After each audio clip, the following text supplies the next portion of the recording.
And here we go. Good evening. I'd like to call the Quabbin Regional School Committee meeting to order. To start the meeting, we need to read a statement that this meeting is being recorded. So I'll ask Jess Bennett to please read that. Good evening. This meeting will be recorded and will be posted to YouTube and other social media platforms. By participating in this meeting, you understand that the recording could contain your video stream and your audio stream, including images of yourself or anyone in the room with you. If you choose to enable your video or voice audio device during the meeting, as well as anything or anyone else that may be in the background, could be recorded. The recording could include any opinions you contribute and anything you say about yourself. On occasion, chat within the meeting could also be captured in the meeting recording. Therefore, anyone attending the recorded meeting may have aspects of their personal data recorded if they actively participate or not. Thank you. Thank you, Jess. Could we have roll call, please, Jess? Yeah.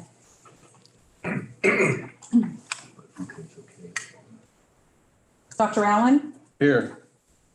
Mr. Marsh? Here. Mr. Deschamps? Here. Mr. Willannon? Yes, here. Mr. Kelly? Yes. Ms. Garvey? Here. Ms. Cartier? Here. Mrs. Chamberlain? Here. Ms. Cormier? Here. Mr. McDonald? Here. Mr. Wigler? Here. Mrs. Thompson? Here. Mr. Nutter? Here. Mr. Jean-Francois?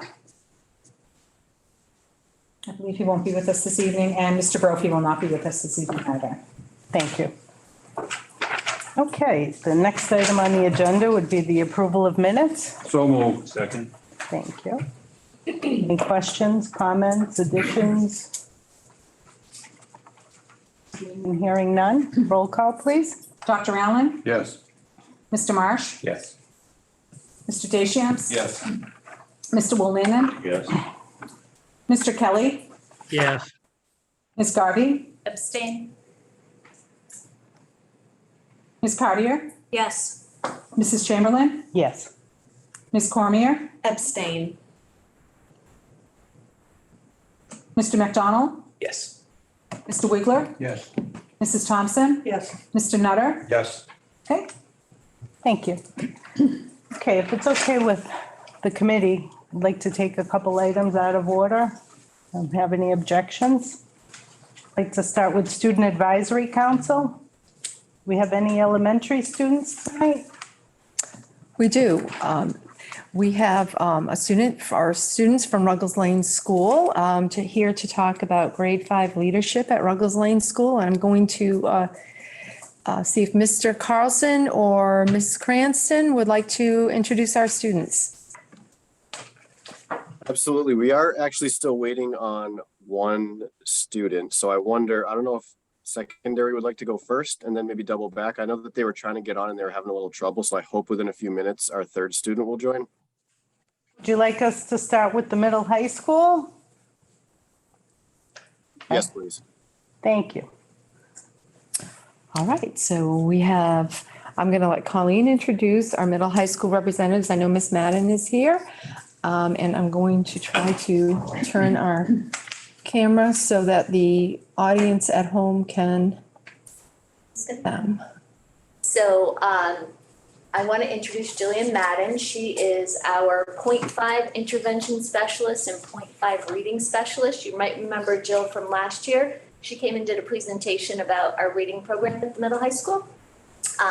Next year, I'm going to put Jill Poulin on the spot just a little bit because she's one of our 6th grade teachers who came to support as well. And they're going to talk about a peer tutoring opportunity that we have happening in the middle high school. Welcome. Thank you. So there was a presentation. I'm not sure if that's available. Yes, let me.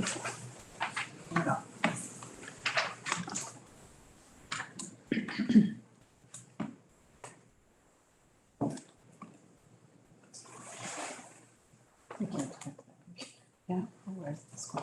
Just go right there.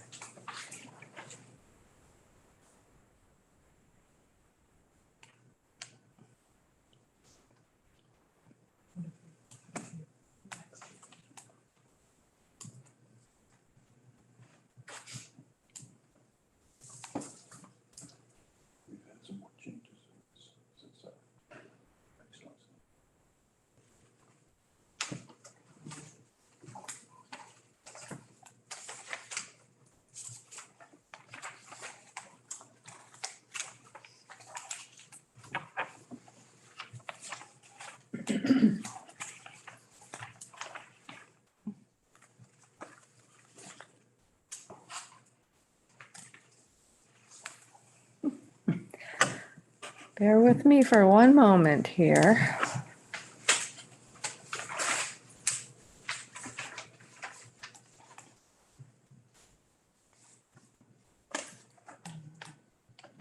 Yeah, I'm just.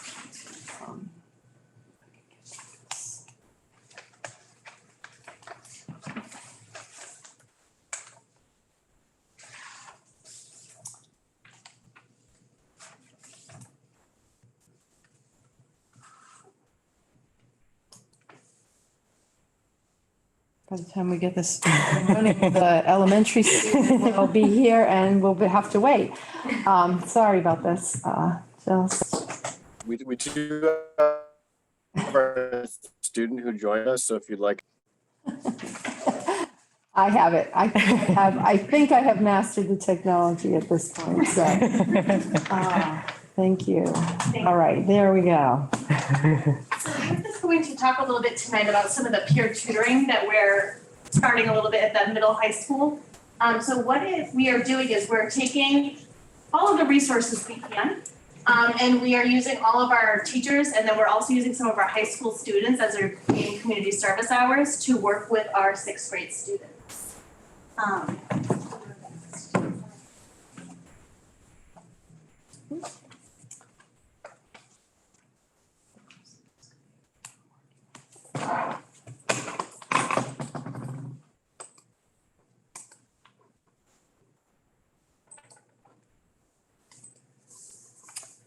There we go. So this is kind of what we are typically viewing as small group instruction. So you can see that during our flex time, there's a lot of different things that happen. On one side, we have Mrs. Zelneritis doing some small work with kids. We also have Mrs. Wickham working with kids on the back in track room. Typically, our classroom teachers will take our flex block time to work with students that are struggling with a concept, had specific questions, were unable to do their homework. Mrs. Wickham in the back on track and many of our interventionists will work with the students if they've been absent to try to get them ready as soon as they get into the classroom. They're all caught up, ready to go. So having flex block in the morning has been helpful. So we're finding that this is really a wonderful thing to have that time where the teachers are able to really dig into some of the curriculum with the students. But we also have other groups of students that we have found a way for them to benefit during this time as well. So the next slide shows some of our peer tutoring that has been happening. So you can see here, what we found is that we also have a lot of students that are having academic gaps. And I'm not sure if it's due to COVID or what is causing it, but they seem to be very random gaps. So what we're trying to do is take some of the things that we think our high school students would be able to work with our middle school students with and pair them up during our flex time. So here, this was a math day. You can see we have multiple students that are being tutored using base 10 manipulative blocks. So the teachers were deciding some of our students are having trouble with regrouping.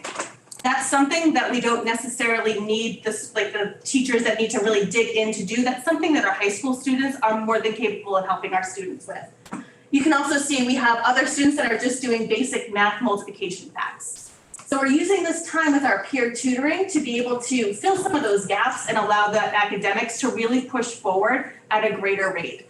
Our teachers are amazing, but they can run flashcards with the high school students while the teachers are doing some of the more intricate work and some of the stuff that requires more pedagogy.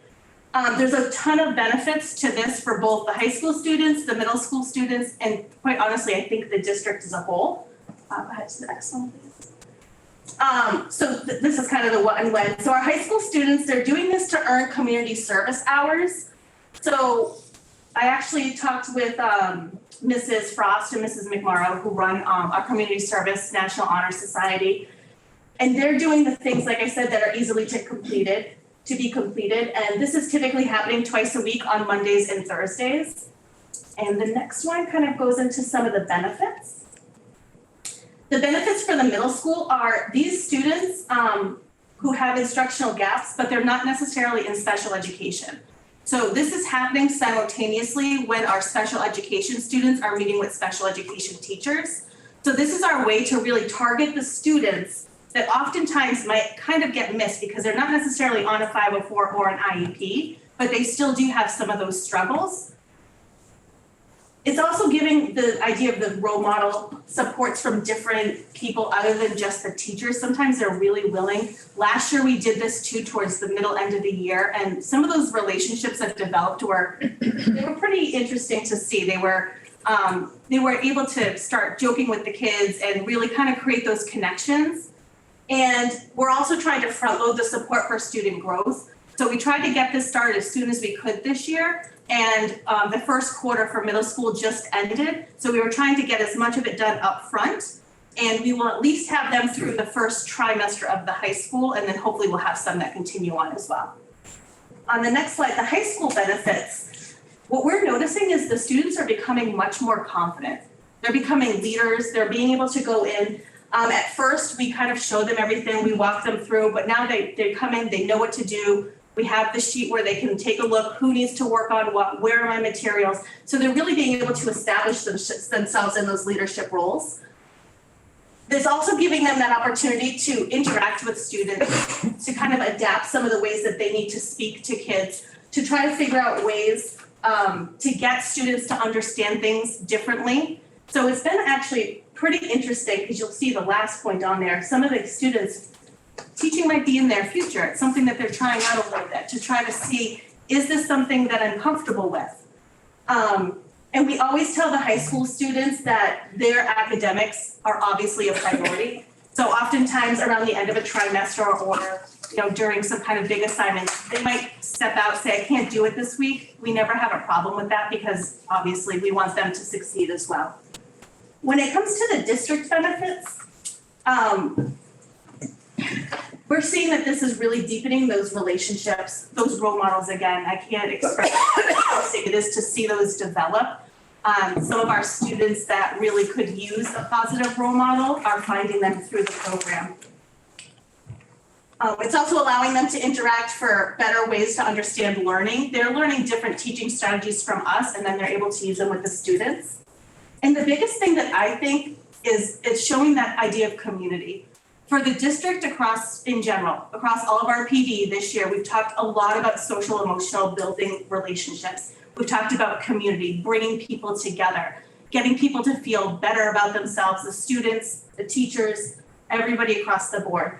And this has really created a sense of community up in the area that we're doing this, where we're seeing a lot of positive growth, not only in the academics, but also kind of in that social emotional piece as well.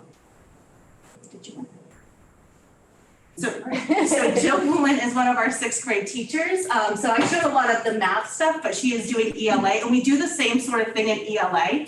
Our tutors then would typically work on things like fluency reading, something that, again, they don't need to have a lot of teacher knowledge on, but things that they can do to work with the students. I think that's the end. Is that the end? Okay. Yes. This looks outstanding. But what I'm wondering is, have you seen any changes in the students' academic progress based on this? So we are seeing some changes, especially right now with the math. We did a lot of the rote memory of the flashcards, multiplication, facts, and things like that, because we were finding we could teach all of the steps to how to divide a fraction, but if they couldn't multiply, it didn't matter. So we have actually already seen some of the data. This is kind of tied in with our intervention program, but it's a little bit separate as well. It's something we do on top of it. But in our intervention program, we take a lot of data, and a lot of our instructions is data driven. So we are seeing some of the changes already. Do you see some with the kids in your classroom? For the language arts, yes. I think a lot of it has to do, for the language arts, a lot does have to do with the WIN program as well. I think that having the kids in the small groups and being able to work on that, but we do have some students who fluency is a top priority for us, and getting them to be able to read fluently and be able to just read out loud to someone is actually helping them. Because there's not a lot of time to just sit one-on-one with a teacher and be able to just read out loud with them. Yeah, this sounds like a very creative and productive kind of program. Congratulations to you guys for doing this. Anyone else have questions? Just, when is Flex Walk in the schedule, what time of day? It's first thing in the morning this year, so it starts right after 7:30. And we were actually joking the other day because we realized that we had all of the sixth graders starting their work and then the bell rang to start flex block. So we were joking the other day because we get in there and we kind of get them moving right away. But they are very aware of the expectation. They'll know ahead of time if they're going a certain place. And it works pretty fluid at this point. A lot of the sixth graders don't have a lot of homework to work on necessarily. So even like within my flex block, if they're not being pulled out, they're working on math facts. Because there is a lot of students that need the multiplication facts and the division facts. So they've been doing a lot of that work. Even as a language arts teacher, I've been pulling some of that work too. So Whether it's language arts or math, my thought is there a comfort level, the willingness of a sixth grader or a seventh grader to take a chance with someone that's more of a peer than having a teacher that they know are going to give them a grade? yeah, no, I think so. I think that the kids enjoy having that relationship with another student that's a little older. They have someone to look up to, and we happen to have really good students coming from the high school Yes. who are personable and enjoy being there. And I think that makes a big difference for the kids. So I think it's an excellent program. Thank you. Anyone else? Questions? No? Well, thank you very much. I really like how you talked about the sense of community. And I think, I can absolutely think of all the benefits you listed for both the Quabbin community overall, but the students at the high school and middle school. It's a phenomenal program, it sounds like, and really happy to hear how you're trying to utilize every minute of the day That they do. to try to, they're getting their community service hours in the high school, which can be a struggle for some kids to kind of figure out how they're going to accomplish that goal to meet that criteria. And like you said, you're building the leadership skills, and there's so many good benefits. And welcoming the sixth graders, they're nervous now, they're even younger coming up to the middle high school. So, eventually they'll pass in the hall and build on those relationships. I think that's phenomenal. I really appreciate all the work you're doing. Thank you. Some of the things that we also did was in terms of grouping and creating that community. At the beginning, some of the high school students might have 3 or 4 sixth graders to get the sixth graders feeling more comfortable. Now it can be much more targeted because they don't have that nervousness anymore.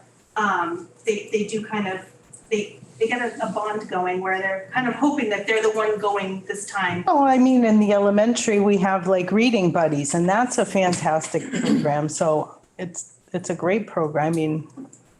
I'm really excited to hear more about it. And can you just tell us a little bit, how do you feel the sixth graders are doing so far this year? Have they settled into, I know it's been all back and forth, and are we, aren't we? And now that we're permanent with the sixth grade, how does it seem to be settling in? We're making ourselves very much at home now that we know it's permanent. Good. We've taken over quite a bit of space for our small groups. The sixth graders, I think that they've adjusted very well. Would you agree? What do you think, Addie? We have a sixth grader. This is right one of here. our sixth graders this year from Barry. What do you think about sixth grade up there? I like it better because we have more freedom and choices and more stuff that we can do. And we can also interact with people who are older than us, and we have more freedom and choices. Great. Thank you. Good. What do the majority of your friends and everyone think? I think they like it too because it's also just a different environment than what we've been used to, so it gives us something different. You feel comfortable now and know how to navigate the bigger school, and great. That's great news. Thank you. Can I ask, have you had a chance to work with any of the high school students, and how has that been? Or do you know anyone who has? In our classroom in ELA, we have a student helper, and every time any of us sees them in the hallway, we always say hi to them. So. Great. They enjoy having the students come into the classes too when they're doing some hours or taking a class, and then they get to see the kids in the hallways or at lunch and things like that, so. That's great. Thank you very much. Appreciate it. Thank you. What else? All right. Do we have our elementary students all online now? Great. Mr. Carlson? Yes, absolutely. Thank you for the time and thank you for secondary for kind of jumping in. We have all of our students at this point, and actually the presentation from secondary is kind of a nice segue into what our grade 5 students from Ruggles Lane are going to be speaking about this evening. We have 3 leaders within our learning community at Ruggles Lane. Our 5th graders are prepared to share a little bit about some of the leadership opportunities that they have participated in and some things that are kind of coming down the line that we're working on that are kind of in the works. So you're going to be hearing this evening from Julia, Preston, and Eliza. And we're actually going to start with Julia.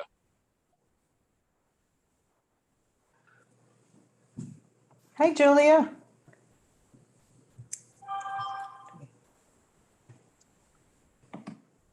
You have your camera and microphone on? Yeah. Each morning, our teachers decide 2 students to say the morning announcements. This is based off of students' behavior and responsibility shown. Then we go practice in the hall. Then we go to the office to speak into the intercom to the whole school. We start by announcing the date and what number day of school it is. We then lead the Pledge of Allegiance for everyone, including all adults in the building. We finally end the announcements by saying the lunch options for the day so all the students know what to expect. Now I'll pass it to Preston, who is going to talk about our role during dismissal. Thank you. Preston? I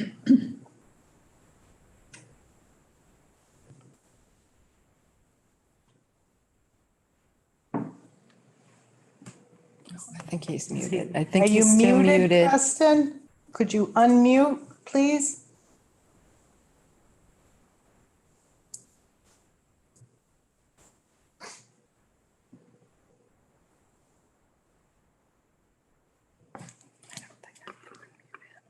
You unmute him. Preston, can you? They're working on it. I Okay. can see, yeah, I can see on the screen they are working to unmute.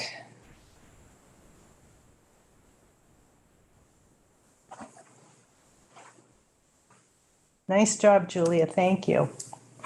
I'm sure we'll have more questions after.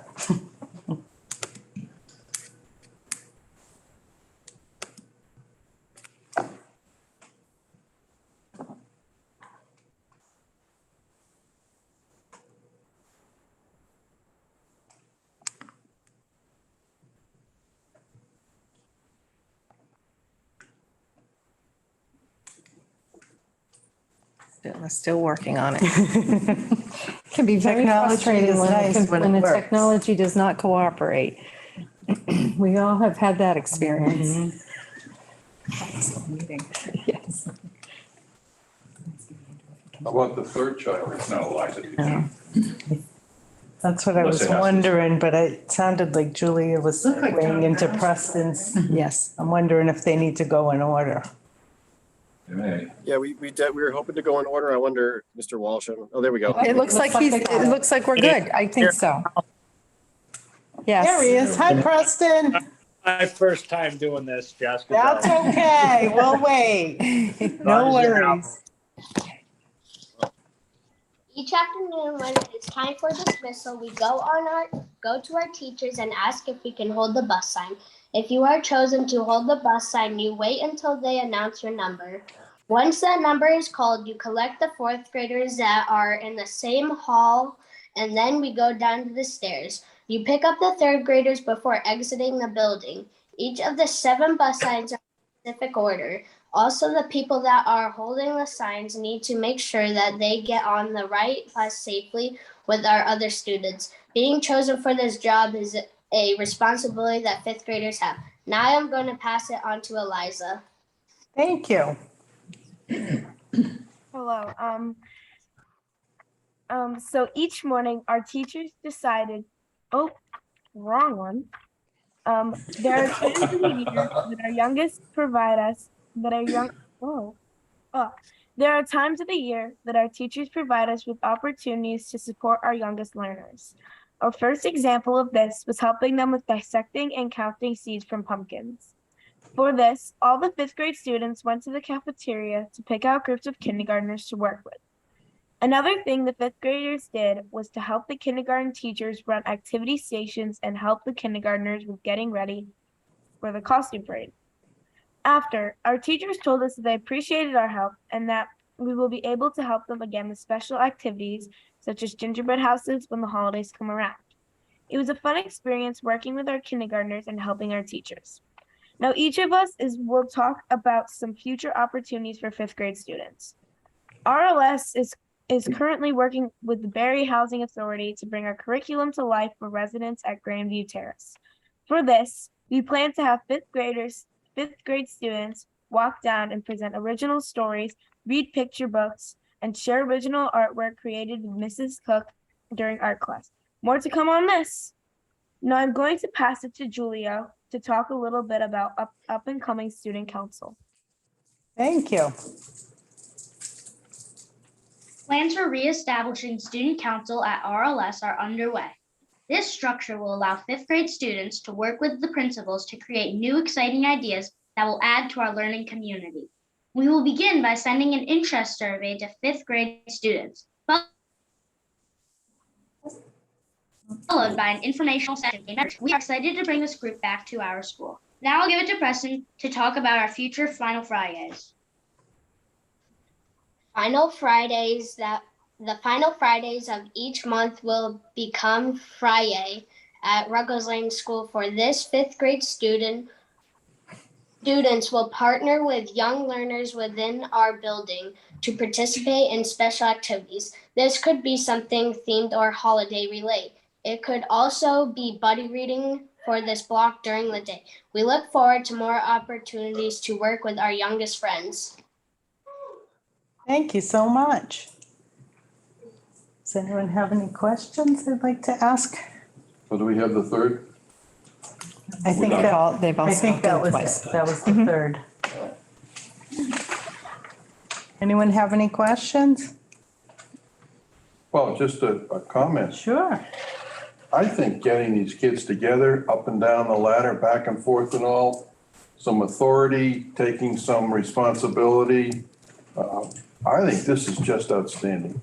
You know, we talked about blended instruction, and the notion has always been it's an online something. But this isn't the teachers doing this, this is the kids doing this, obviously under teacher direction, which is as it should be. But having these kids take some of their own initiative and doing some of this and this is a wonderful sort of thing. That's why I like our school district so much.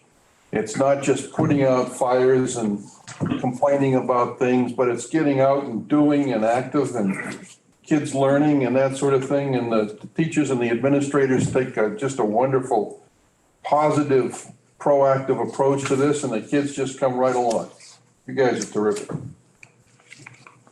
Anyone else have any comments or questions? One for Dr. Muir.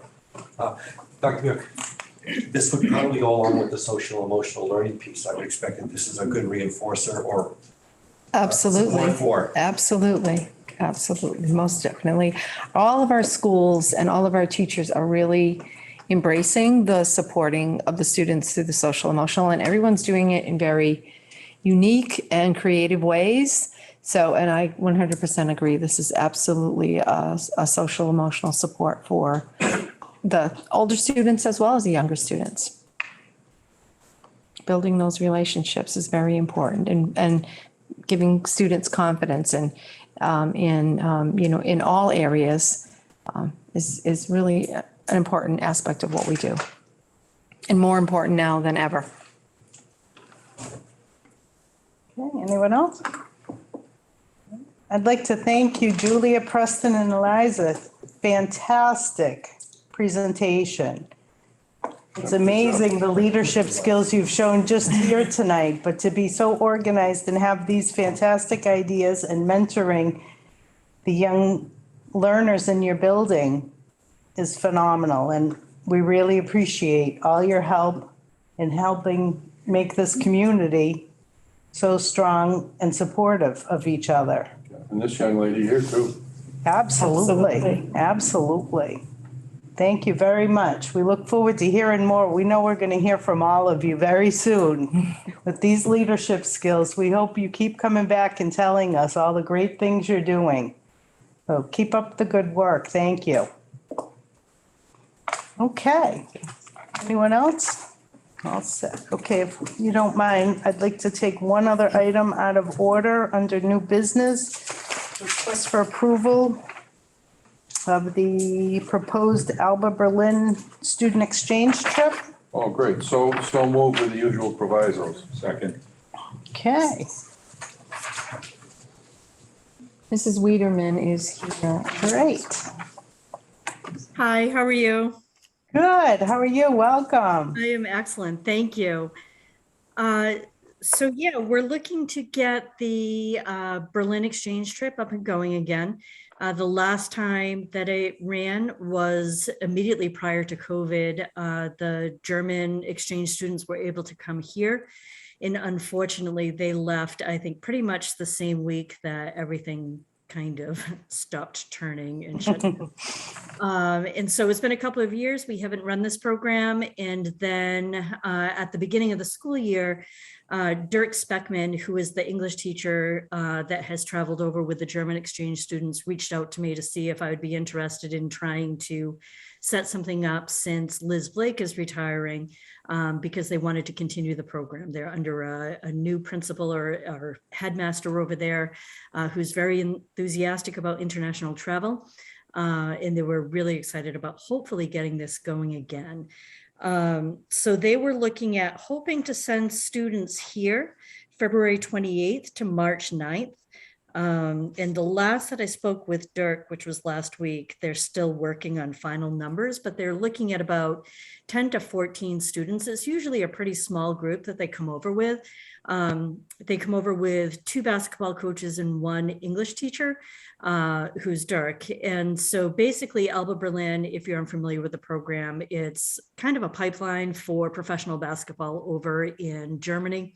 They come over, they look at colleges, they go to basketball games, they go to Celtics games, they stay with host families, they shadow their American counterparts in the school day, visit classes and so forth. And then historically, what we've hoped to do is send students over there 6-8 weeks afterwards, and then they would stay with the same students that stayed with them to foster those relationships. So we would be looking to go there. I've been speaking with Teach by Travel, who's done the travel arrangements for the Berlin trip in the past, and Scylla, our contact there, also does the travel arrangements for the French exchange trip. And the dates that she had said would be most affordable for students, if we're looking at April break to minimize time out of the classroom for our kids, would be Sunday, April 16th with an overnight flight into Berlin, connecting through Amsterdam, and then returning home on Tuesday, April 25th. So students would miss school Monday and Tuesday following April vacation, would return to school on that Wednesday. So again, that's all tentative, but I wanted to try to get some dates and some prices and so forth. And the quote that she had given me was that if we could get between 10 and 20 students, would be looking at $16.49 per student. And that would include the price for 2 chaperones as well to travel cost-free. That would be absorbed by the students who are going. And the $16.49 would include round-trip transfers from Quabbin to Boston Logan. It would include flights. Alba Berlin actually pays for quite a bit once, or historically they have, once students are over there, all the students get a rail pass so that they can travel around Berlin and its local areas. Alba Berlin picks our students up from the airport with their own vans. It's a very, very well-funded program. So they have included tours for our students when they've gone in the past and have paid for those receptions. They've gone to professional basketball games in Berlin, professional soccer matches. They've had meet and greets with members of the professional Alba team. And that's all arranged by Alba when we go over there. And then we stay with host families there. So meals and so forth are provided. The cost also includes a licensed tour guide for tours throughout Berlin, admission to the Jewish Museum. I believe in the past they've also visited a museum on environs of a concentration camp and talked about the history of the Holocaust and Jewish history and German history and so forth. So they really put together a robust program for our students when we've traveled there. For chaperones, I myself would be more than happy to go.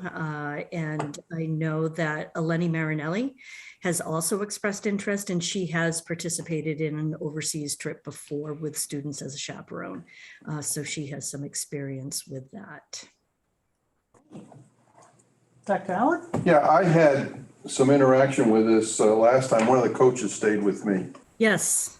And it was terrific. These kids who come over here, man, if they get a little bit of sleep at night, they're lucky. They go from early in the morning to 9, 10 at night. They went to see a Celtics game. I think they played Dallas, and there was a German player or two on that team. And they got to spend, interact with him a little bit, see UMass play. There was some other games that they went to, and it was really good. And I would remind us, from this global standpoint that you heard me harp about before, we have 3 graduates of Quabbin who are Germans. One of them is in Berlin. 2 of them are in Hamburg. One of the Hamburgers was by the end of September. He knew I was moving from my house that I dearly loved, that I've lived in since 1957. So he came and spent a couple of days with me, just kind of patting me on the back and saying, there, dear, it'll be okay. But this is a great program, and certainly in line with what we want to do and what we do. Also you mentioned you're going through ski pole in Holland. I had a Dutch family here maybe 3 or 4 weeks ago, and he graduated from our school. He's a radiologist. And we went through the school, and he found a teacher or two that he knew, and from the days when he was here at Quabbin. So this is just it's wonderful. Thank you. Anyone? Yeah, I spoke with, it might have been the pre-COVID year, but I spoke with the, Dex asked me to speak to the team. They were having a game there, so I met a number of the students, really nice kids. Their English was pretty good. It was, sometimes a couple might have had an issue communicating, and our Quabbin kids were like pretty much right there saying, oh, he means this or he means that. Just a lot of camaraderie. I think it was a great thing. And to go to Berlin, which to me is one of the great cities, there's so much to see and do there. And if they're getting Eurail passes, man, I hope they get on some trains, because German trains are really nice to travel on. They're real trains. Yes. Thank you. Anyone else? Any comments? Well, I am also a big supporter of this trip as well. My son actually went on the first trip to Berlin, the first year that they ran it, and it was a phenomenal experience. And he is still in touch with some kids that he met over there, and it really was. It's a phenomenal program, and it's run very well. And like you said, Alba Berlin is, they're a fantastic host when you're there, and it was a great experience. So I would also highly recommend it myself. So anyone else, any comments? Jess, roll call, please. Dr. Allen? Yes. Mr. Marsh? Yes. Mr. Deschamps? Yes. Mr. Willannon? Yes. Mr. Kelly? Yes. Ms. Garvey? Yes. Ms. Cartier? Yes. Mrs. Chamberlain? Yes. Mrs. Cormier? Yes. Mr. McDonald? Yes. Mr. Wiggler? Yes. Mrs. Thompson? Yes. Mr. Nutter? Yes. Okay. Thank you. And I'd like to thank our new teacher for picking this up. Absolutely. Thank you so much. I'm super Thank excited you. about it. So Thank you it's, for doing this for us. We're really excited. We can't wait to hear how it all goes. In the very excited springtime. about it. So thank you very much. I really appreciate your time. Thank you. Good night. Good night. All right. We'll go back to the agenda. Administrative reports, superintendent of schools. I would like to start by actually asking Dr. Campione to introduce our new ESL teacher.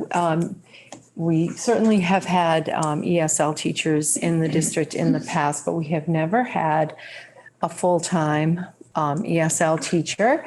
And we are thrilled that this teacher has joined us. She's quite experienced, and she's going to share a little bit about the program, but I'm going to let Dr. Campione sort of give a little overview before Kelly starts. And I'm going to try, Kelly, to put up your presentation in an efficient manner.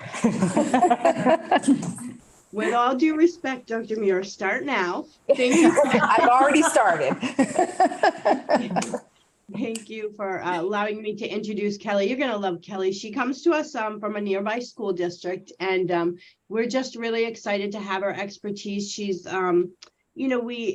Metzger, who's one of our school psychologists, is a licensed ESL teacher, so she's really tried to fulfill both roles.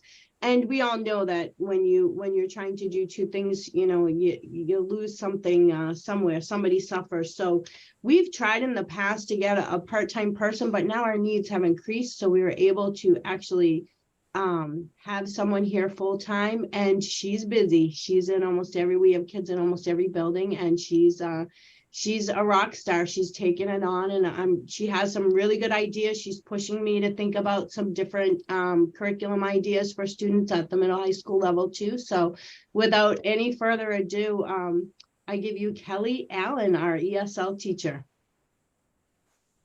Hi, everyone. Welcome. Hello.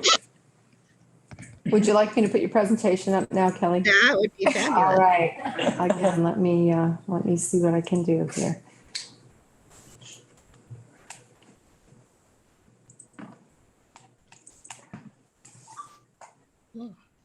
Perfect. Thank you. We're making progress here.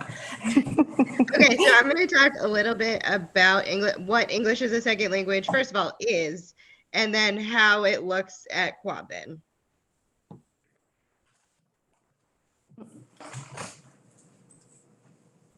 Okay, so first of all, who I am, I'm Kelly Allen.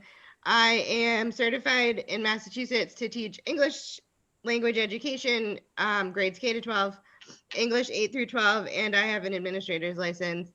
I had spent the previous 13 years at Mahar Regional in Orange, teaching English language education, regular English, and humanities. But I do live in Barrie, so this is a much better commute.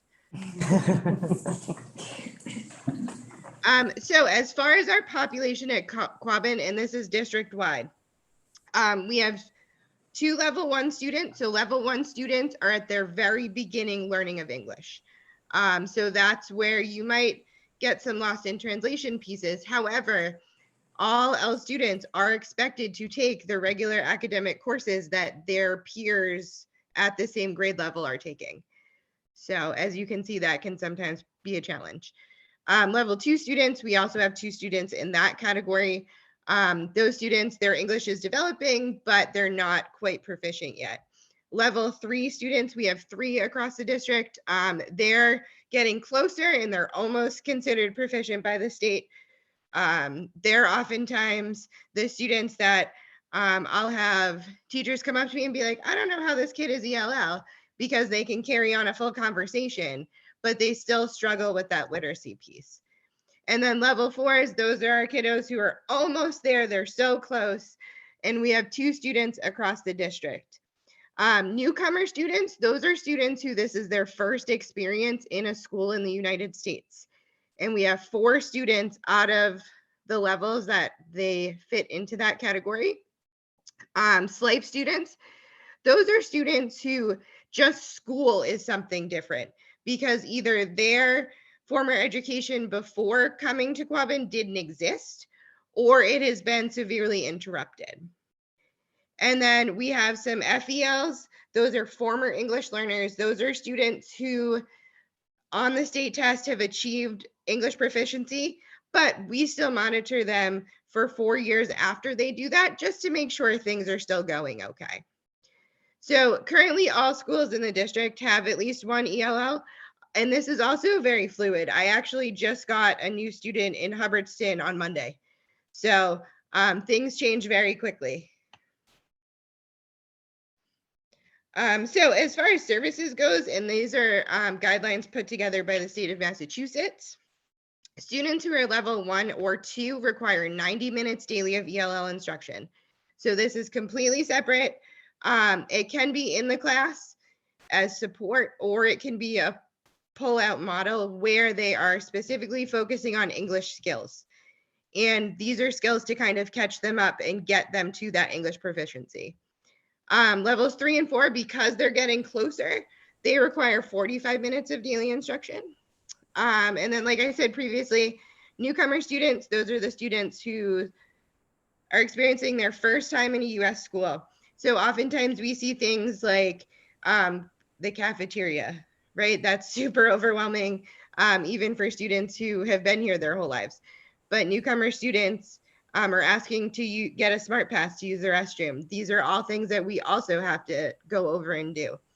And the same with SLIFE students. Those are the students who either have never been formally educated in their home country or it's been interrupted. We see, students who've had to move around a lot, things like that. And then those FEL students are the ones who have achieved English proficiency, and we monitor them for 3 years. And we monitor them by every trimester, their teachers fill out a progress report for them. And based on that progress report, as long as things are good, they'll continue to be monitored. So native languages across Quabbin. So we have some native Spanish speakers. Native Portuguese is actually the most at this point in time. We have a couple Haitian Creole speaking students. We have one Zulu speaking student, and we have a couple Hmong speaking students. So this is so important that these students are supported because, like I said, they are expected to take content classes. So we have students at the high school who are in biology and in algebra, and they still have to take those classes. They still have to pass the MCAS in order to graduate. Their content teachers that they see are responsible for sheltering the content. Now, Massachusetts has a course that all teachers have to take that gives them strategies in how to make content accessible to ELL students. And I'm also always available to help with that when needed. And then students take what's called the access test every year. And that is how the state measures their English proficiency. And that tests them on speaking, reading, writing, and listening.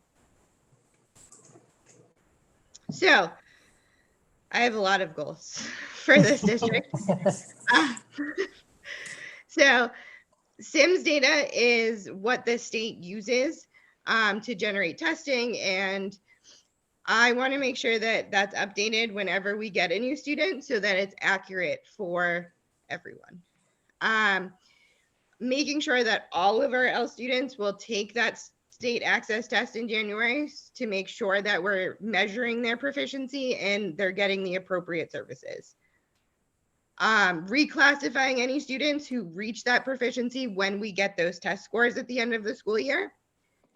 Supporting the teachers with that sheltered instruction, because it is difficult, especially when you have a level 1 or 2 and you're trying to teach them like biology. So we do have a few teachers who don't have this SEI endorsement. So I would like to create a plan to get those teachers SEI endorsed. So that way, because technically an L student should not have a teacher who does not have the SEI endorsement. So like I said, we only have a couple, but it could prevent an L student from taking a certain course if there is no SEI trained staff member. I'm in the process of creating an English language education handbook for staff, which will include kind of the whole process of how we figure out who's an L student, some ideas for sheltering content, a whole bunch of stuff. And then I'm also in the process with Dr. Campione of creating a specific English language education class for those level 1 and level 2 students at the middle high school.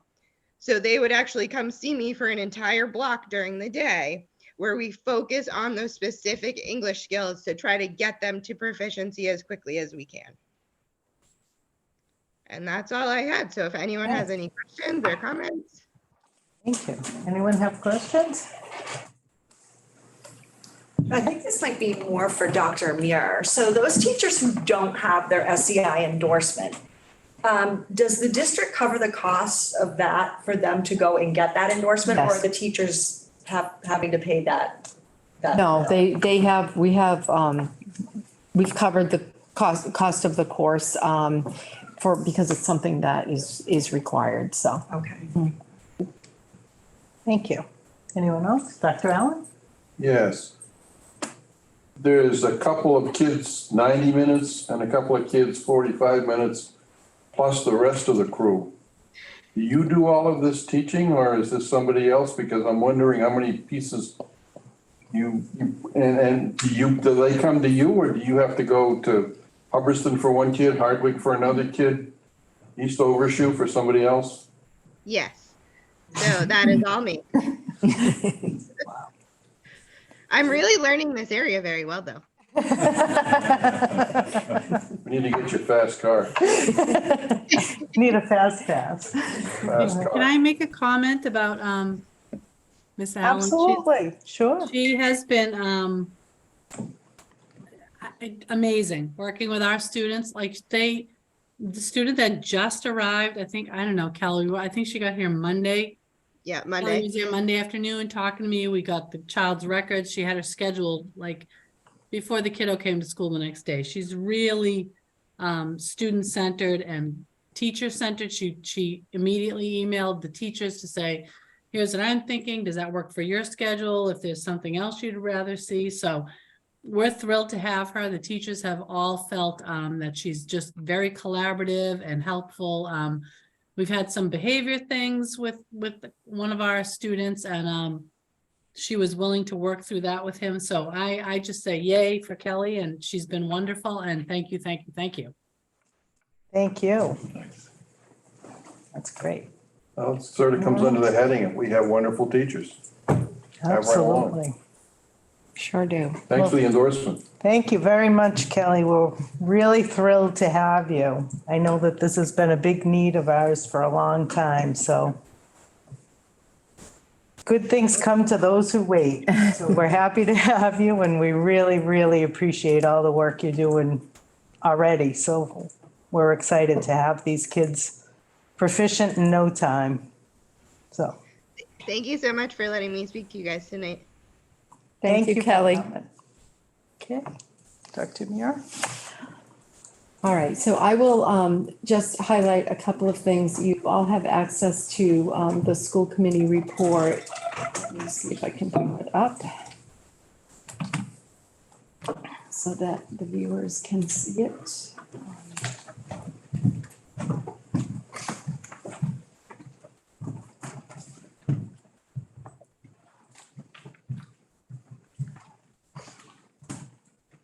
Do we have it in there?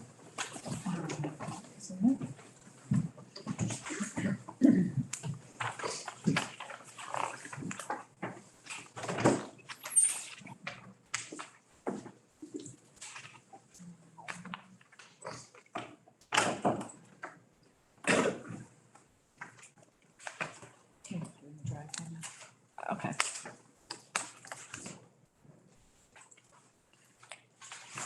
Hard copy, sorry.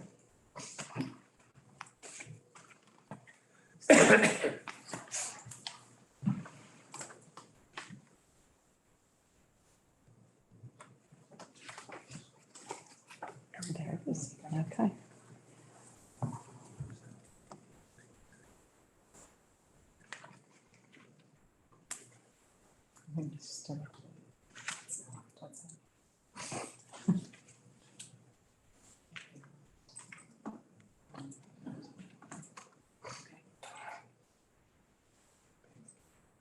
Let me just refresh. There it is.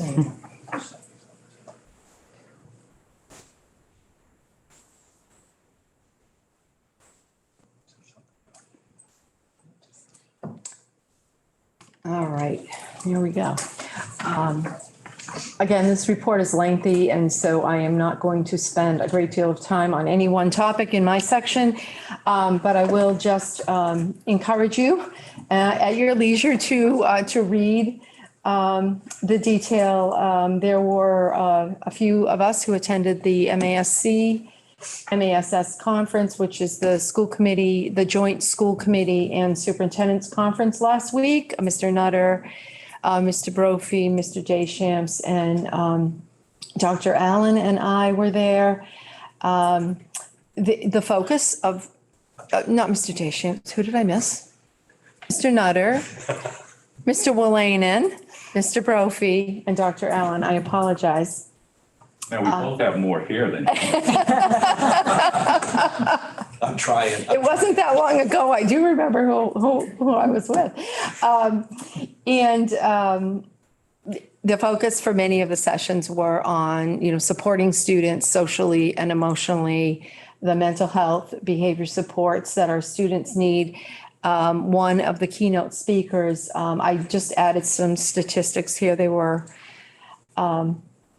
just a stark reality of the effect of COVID-19 on the mental and behavioral and social emotional health of students, but also the speaker, Dr. Covino from William and James College, really emphasized that many adults are also suffering from similar effects from COVID-19, and the adults are who need to take care of the children, who need the support. And so there were a lot of sessions that really helped superintendents and school committee members think through ways that we can most effectively support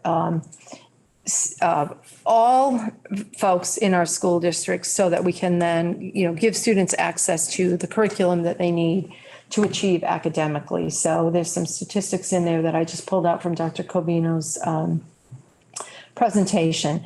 The strategic plan is underway. Administrators had their first meeting yesterday with our facilitator. There will be some large group meetings. We'll get that out to the public, and we'll get a strategic planning overview committee up and running very soon. There will be some additional meetings. We'll be doing some surveys. So more to come on that once the dates are finalized. Our press box fundraising committee is up and running. We do have our first donation of $500 from the class of 2002. We're expecting a very generous donation very soon from a local business. Mr.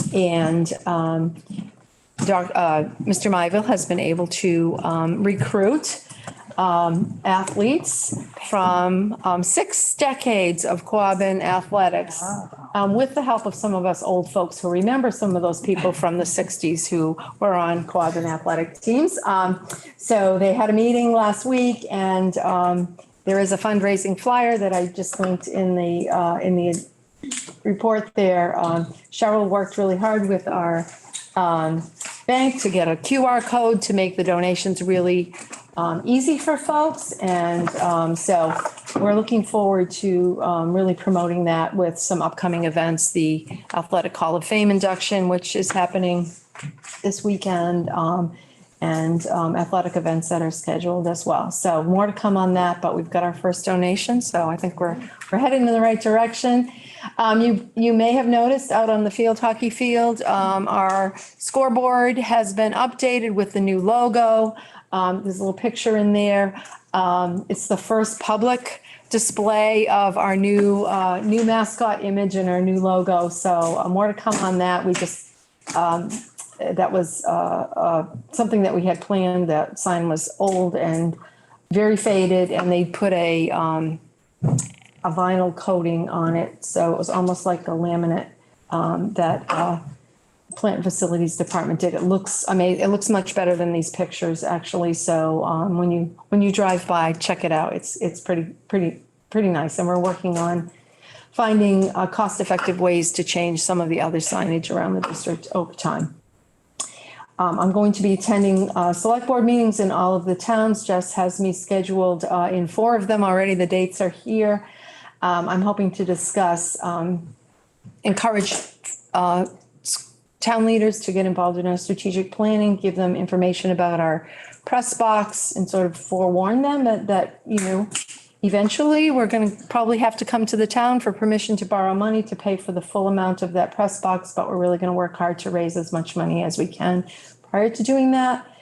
I'm going to encourage them. I'm going to give them copies of the rural schools report and rural commission report and ask them to think about ways that they can partner with our district and with the districts and the legislature to continue to advocate for funding. And we will be sharing sort of a little bit of preliminary budget development information, just saying budget development's underway and alerting them to the fact that there has been an approved 14% increase for out-of-district tuitions, which is a financial burden for every district across the state that we have absolutely no control over, and we're not happy about it. Cheryl's already contacted Senator Goby, and there are campaigns out there, the Superintendent's Association and others are really trying to bring attention to this because that's just a cost that's passed on to us and we have absolutely no control over it. And that's a huge financial burden that we cannot plan for. The state is giving us COVID tests. We're going to distribute those, pick them up and distribute them to families and staff so that we can begin optional testing before folks come back from extended holiday breaks and those types of things. So that's going to be underway. We've got some vaccination clinics scheduled. We've got 26 students involved in high school internships this trimester.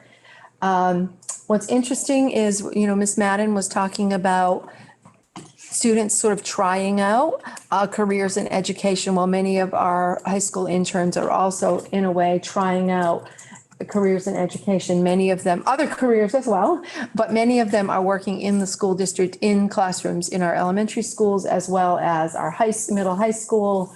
We have some working in our buildings and grounds department, our tech department, and we also have some outside of the district working with local organizations.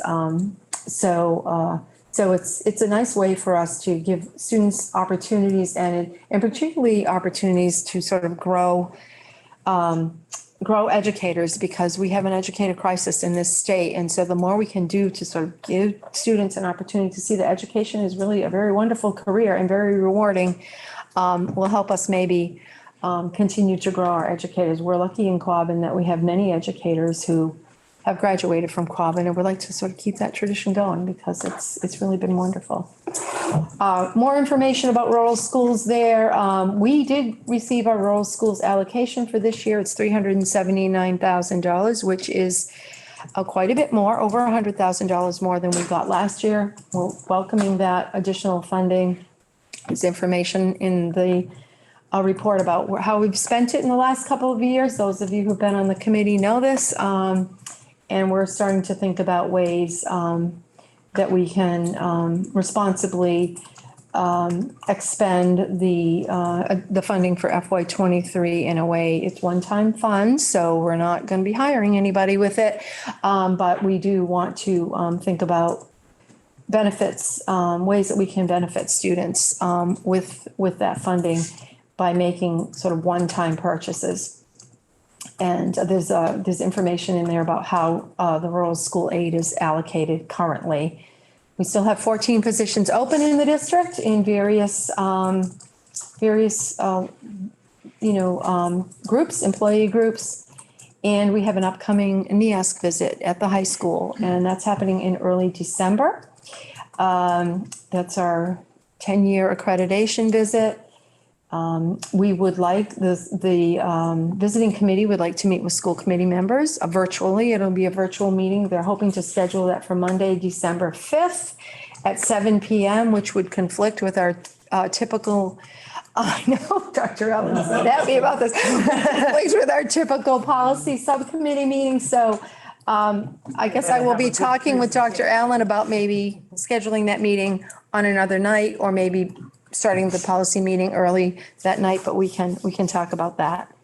But they would like as many committee members as possible to meet with them And they've identified the ideal time as Monday at 7 PM. So more to come on that. But they're not even going to come here.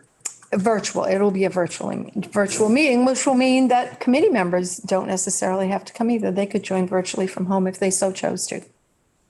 I'll talk to somebody. I like to look them in the eye. All right, well, I think it's going to be a virtual eye.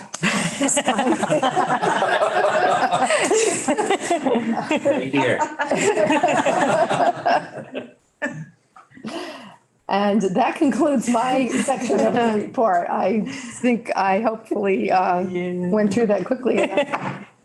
Great. And I'm going to turn it over to Colleen. Sure, thank you. Oh, Sorry. Dr. Allen? Yes, two comments. This internship sounds very interesting. And this meeting that we're not going to have in December without being bothered, could we have a report on this? Maybe bring some of the kids, the person that's running it, so forth. So I think this is really interesting, and I think it would behoove all of us to know that we have kids out there, what they're doing, who they're doing it with, how much, and that sort of thing. absolutely. And the second point is, you talked about the budget.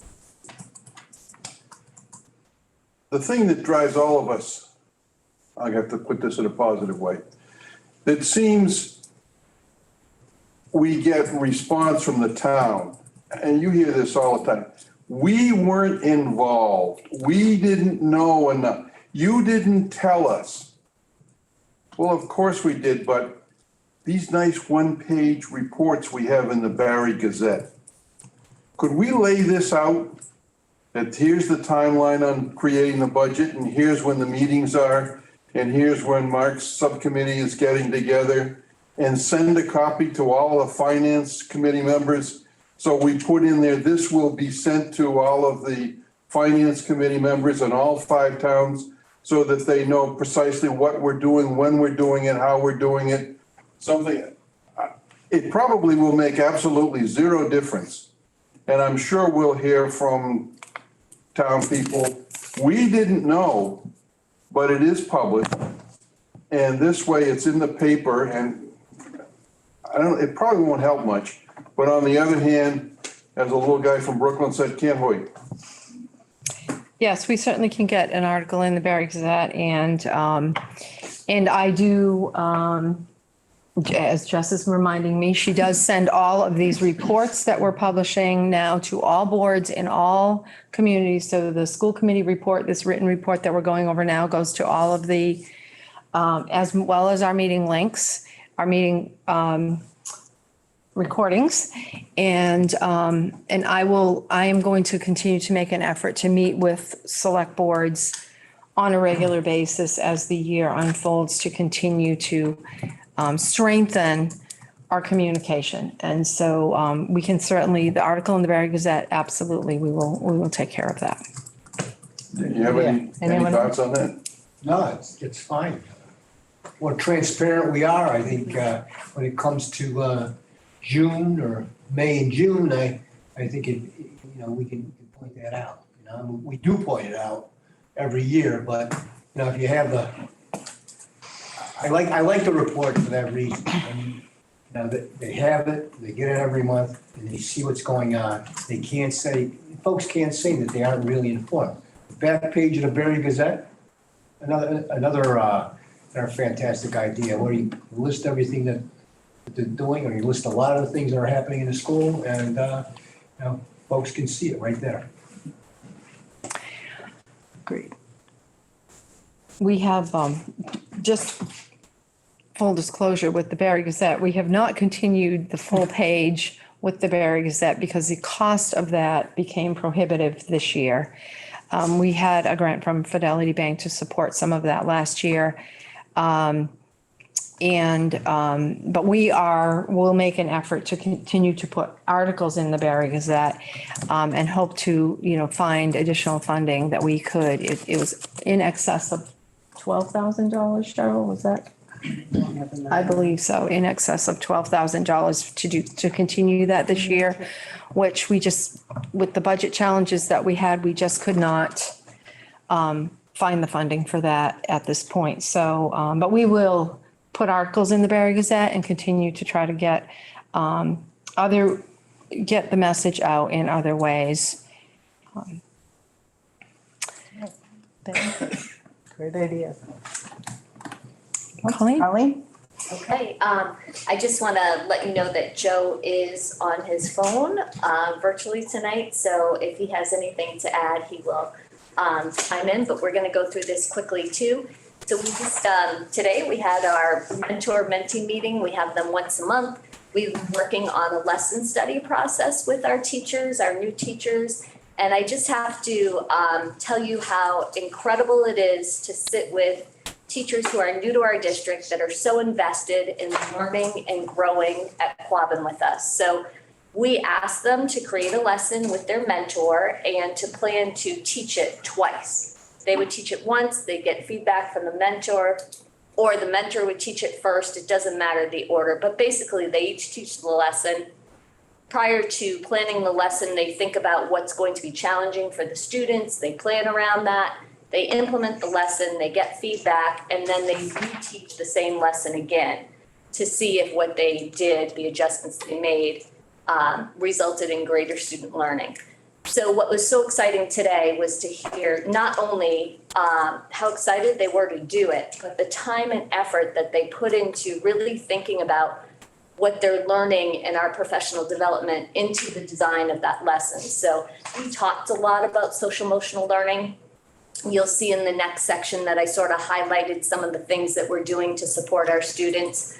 But all of our professional development in the past several years has focused on social emotional learning.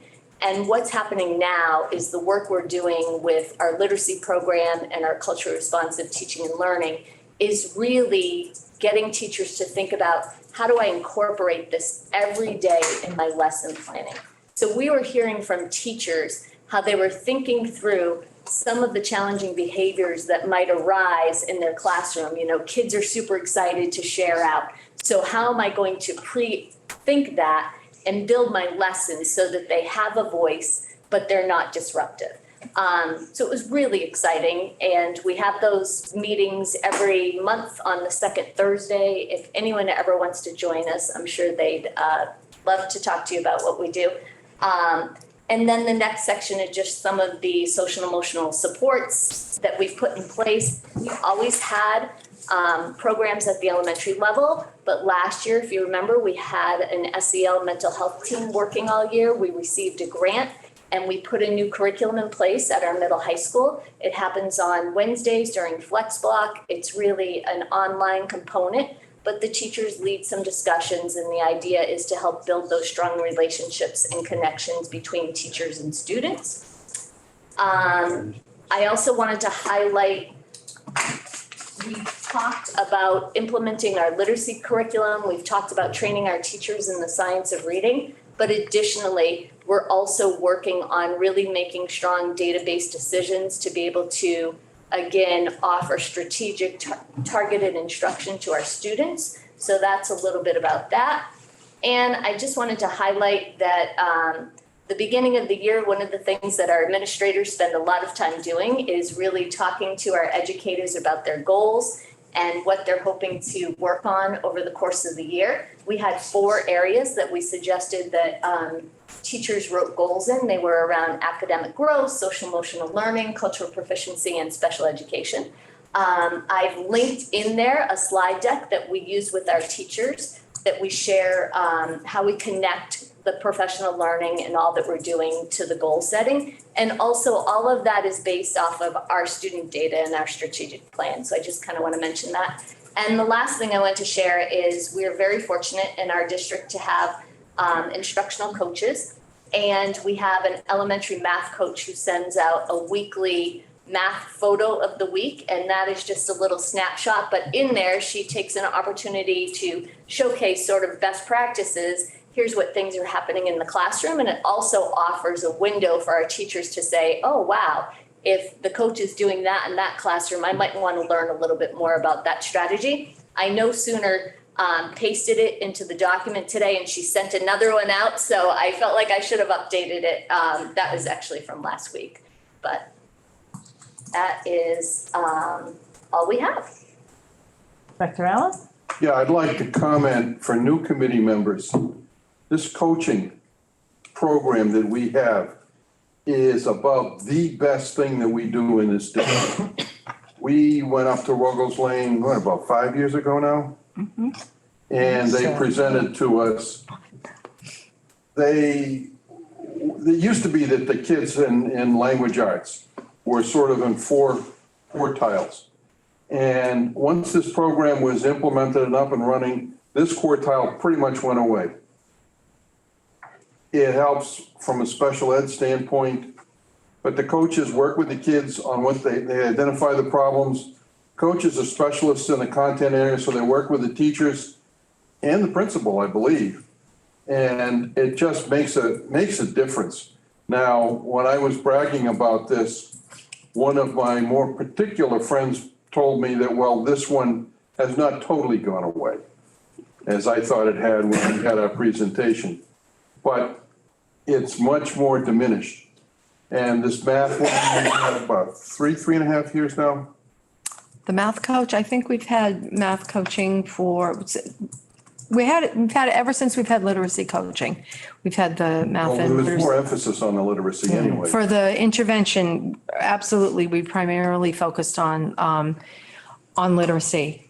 Yes. So anyway, new committee members, if you ever get a chance or avail yourself of the chance, find out more about this. I don't know whether to talk to Colleen or the principal or, All of the above, Colleen. Yeah, go look at it and see what it looks like and some of the information. It's just an outstanding program. Thank you. Anyone else? Comments? Thank you, Colleen. Dr. Campione is next. Yes, good evening. I'm just going to highlight a few things, but I'm happy to take questions on any of the items that are here. I'm really happy to report to you that we're going to have 4 chairpersons for our CPAC, which is our Special Education Parent Advisory Council. We've had sometimes 2 chair people, but to have 4 parents that really want to get involved at that level is really exciting. Our next meeting for CPAC is December 13th at 6 o'clock, and that's a parent-to-parent networking and resource meeting. In January, they'll be hosting Michael McDonald. He's our chairperson from the Department of Education for our Tier Focused Monitoring Audit. So that will be at 6 o'clock. And then also we had a regional CPAC. A bunch of districts in the area got all their CPACs that were struggling with membership together and started doing regional meetings so that they had something. But that has resurfaced, as I said, so that will be meeting 3 times this year, which our group will participate in as well.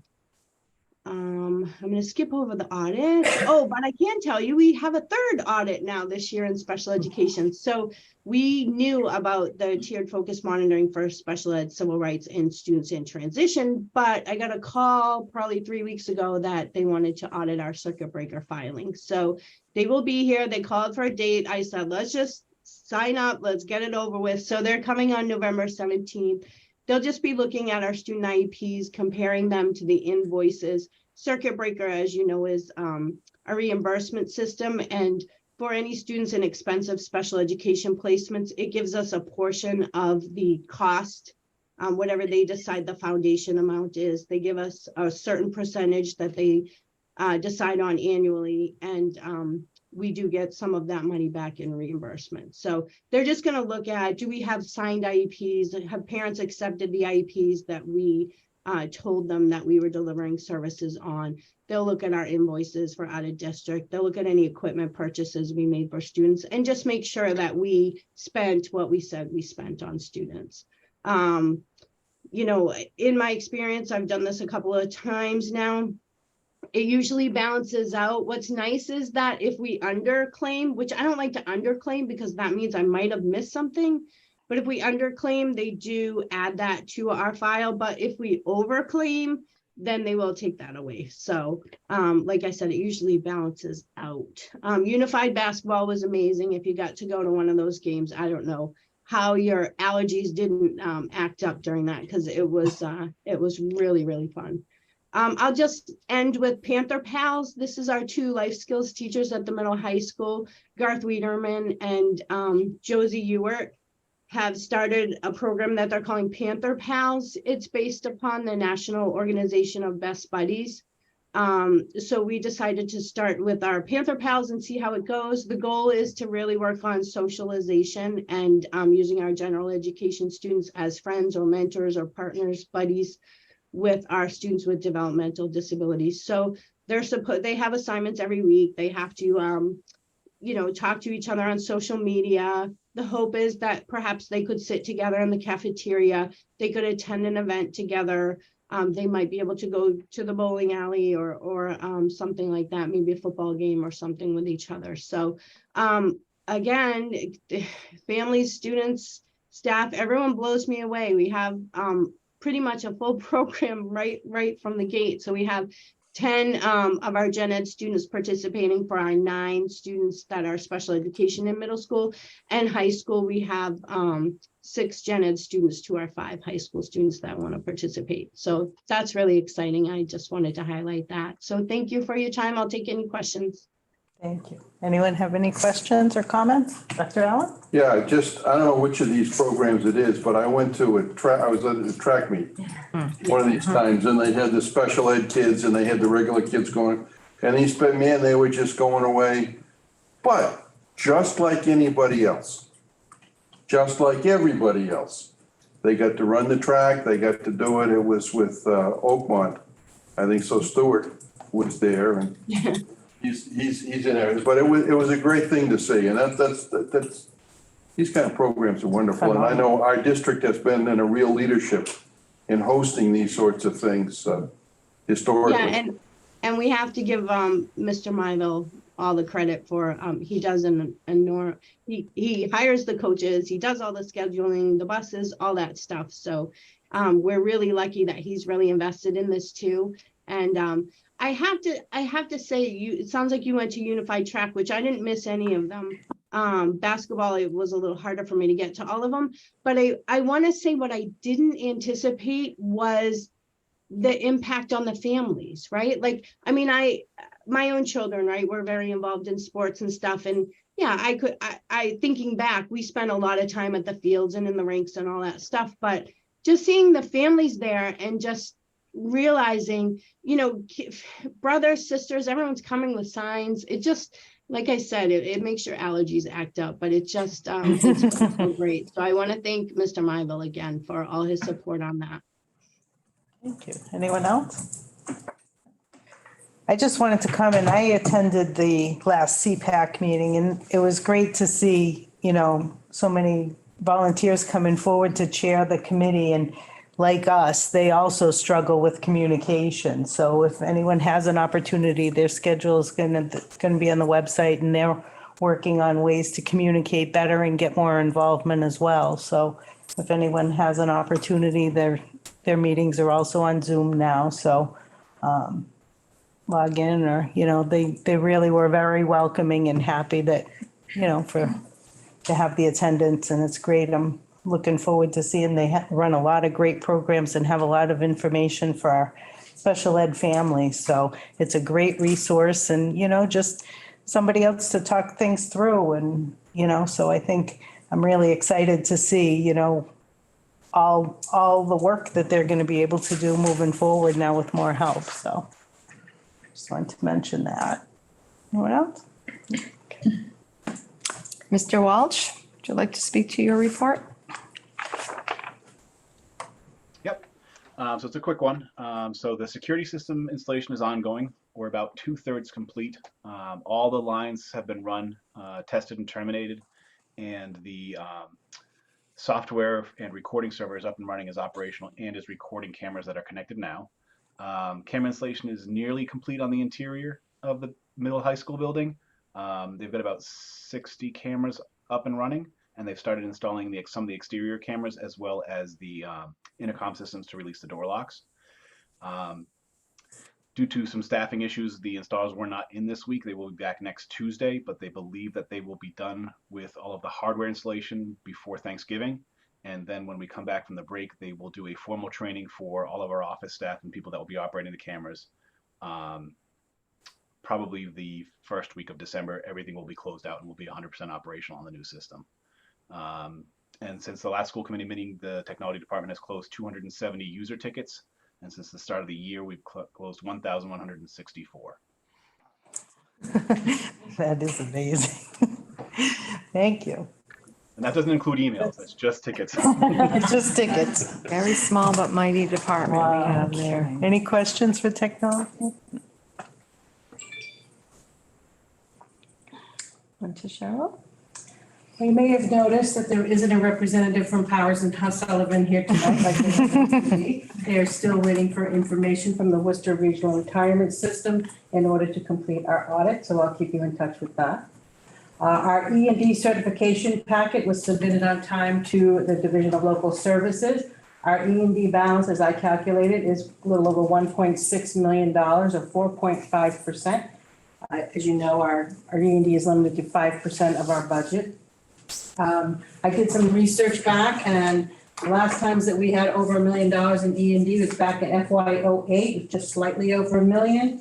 And FY17 was the next time at 1.09, and in 19 of 1.03. But this was all part of our plan so that we did not have a funding cliff when the end of ESSER funds was gone. Most of our savings this year was $735,000 of unspent budget, but also we got revenue from the state that we were not expecting. It's coming from their federal funding. We got increases in transportation reimbursements. We were paid $90,000 for McKinney-Vento, which is transportation of homeless students, which we never see that kind of money. We see like a couple $1,000s. And also our Medicaid reimbursement was larger than we thought. So all that together put us in a good standing. The committee may want to consider changing the name of the Plant and Facilities Subcommittee, because when we were building our working with the website designer, and they said, where do you think the Buildings and Grounds department should be? And I said, well, we have Plant and Facilities. He said, do you think anybody knows what that is? And I said, no, I bet they don't know what that is. So we've decided to change the department to Buildings and Grounds. We never even talked about the grounds people before. It was just the custodians and the plants themselves. So you can see there's a very long list of what has been happening in the Buildings and Grounds department in the past month. I'll just point out a few. There was a very large Native American artifact ceremony at Ruggles Lane last weekend. We started with numbers from Dr. Marshall we'll have about 75 people. We'll have about 200 people. Within a matter of 3 minutes in meeting with her in Ruggles Lane Gymnasium, it went from 200 people to 250 to 300. And Dr. Muir tells us there was more than 300 people in the event. So I understand that it went very well, though. It did.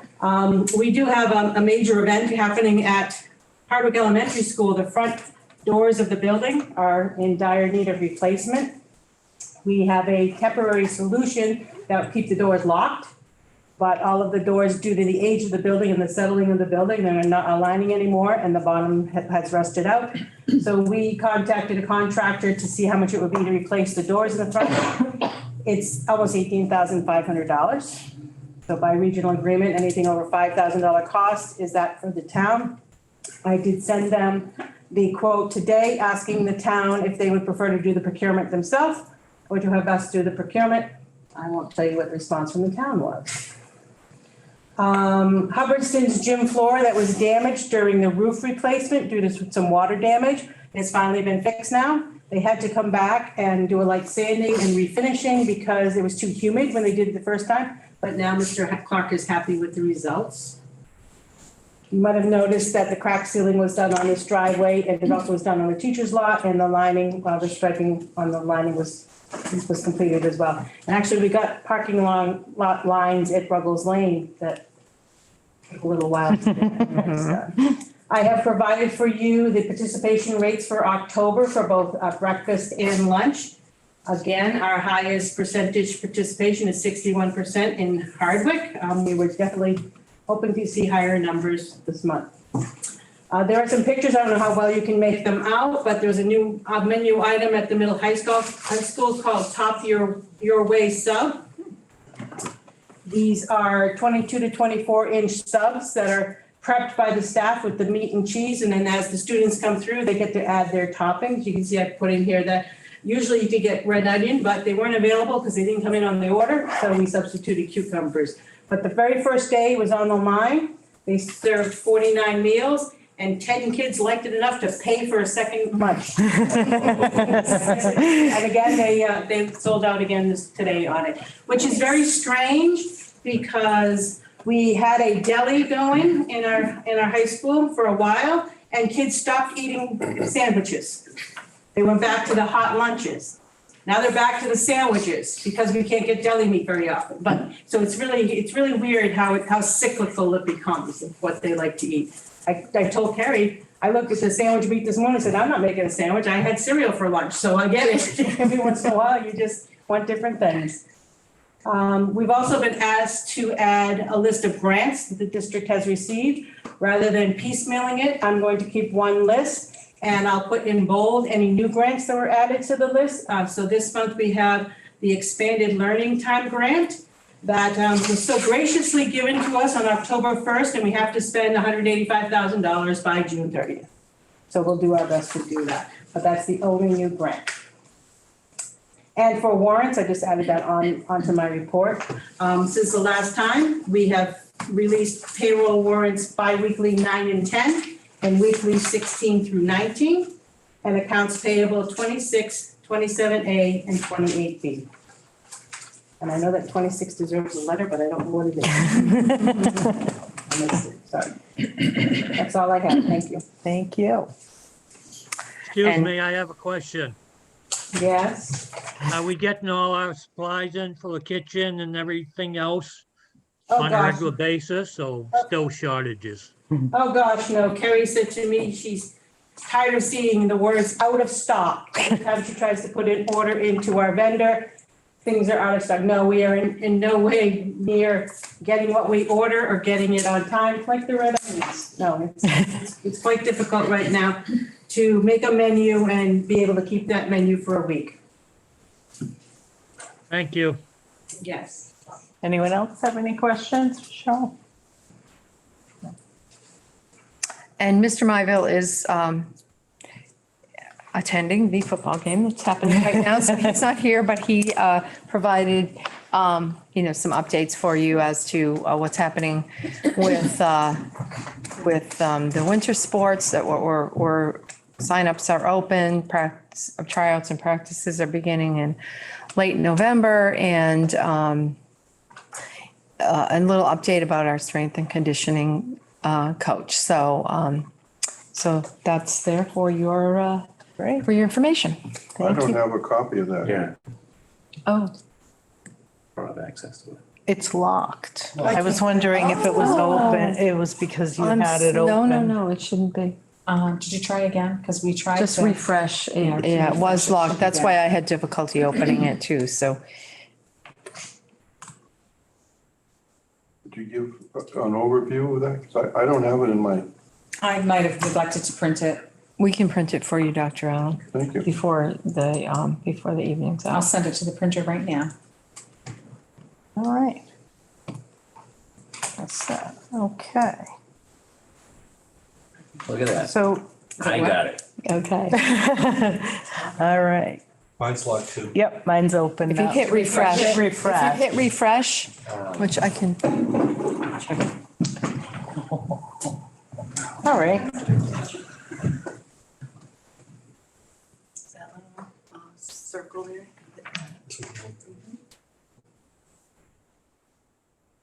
Now, you should be able to open it. It was locked when you first put it in there. Okay. I think we can move on. Teacher Advisory Council, I don't think. I don't think Mr. Barringer is here tonight. He's actually attending the football game as well, so. what's the football game? It's JV. Is it? I don't know. It's JV tonight. Is it? No, it's varsity. I was Oh, gonna it's say- Varsity. Because they can't play tomorrow night because of the holiday. Who are they playing? I can't remember. Abby Kelly. Right. Oh, that's right. Yeah. Mhm. I put it on the sign. You'd think I'd be able to remember. Okay. Student. Subcommittee reports. Move on to administrative review. That Mark, that's I think chair that's of? Mark. Okay, no report this evening. Audit, is that Mark as well? Budget, Mark? Not yet. Central office? Mark? Yep. Okay. Collective bargaining? Nothing at this time, but I just have a question of Dr. Muir. Has anybody approached? No, we have not received any formal inquiries. I would expect that we will begin to, receive some requests to enter into bargaining, but we have not received any up to date. Thank you. Thank you. All right. I was going to say plant and facilities. I guess I will until you have a meeting and change your name. Well, you know, at the conference on the Cape, one of the things I went to was hot topics and plant facilities, so he still talks about it. Some people. Yeah, we have a meeting coming up on Tuesday at Ogram Center School. Great. Thank you. Dr. Allen, you will have a lot to talk about for policy review and reform. Well, something like that. Most of these, and this is the list, are, again, I want to be polite, PC updates. Changing plant facilities to, what is it now? Buildings and grounds. Yes, indeed. Building and grounds, things of that ilk. There was one major one that Cheryl, building the budget. Cheryl said that the new one didn't make sense for us. That going, the annual budget, that the way it had been, and she created one off that was much more usable and sensible for us. So in fact, we didn't use what we were given by MASC, and we all said yay verily on that one. So we have a whole bunch of them here, which we taught, we went through them, but they're just changing a word here or changing a word there. And it really was no more substantial than that. The regional school district regulations.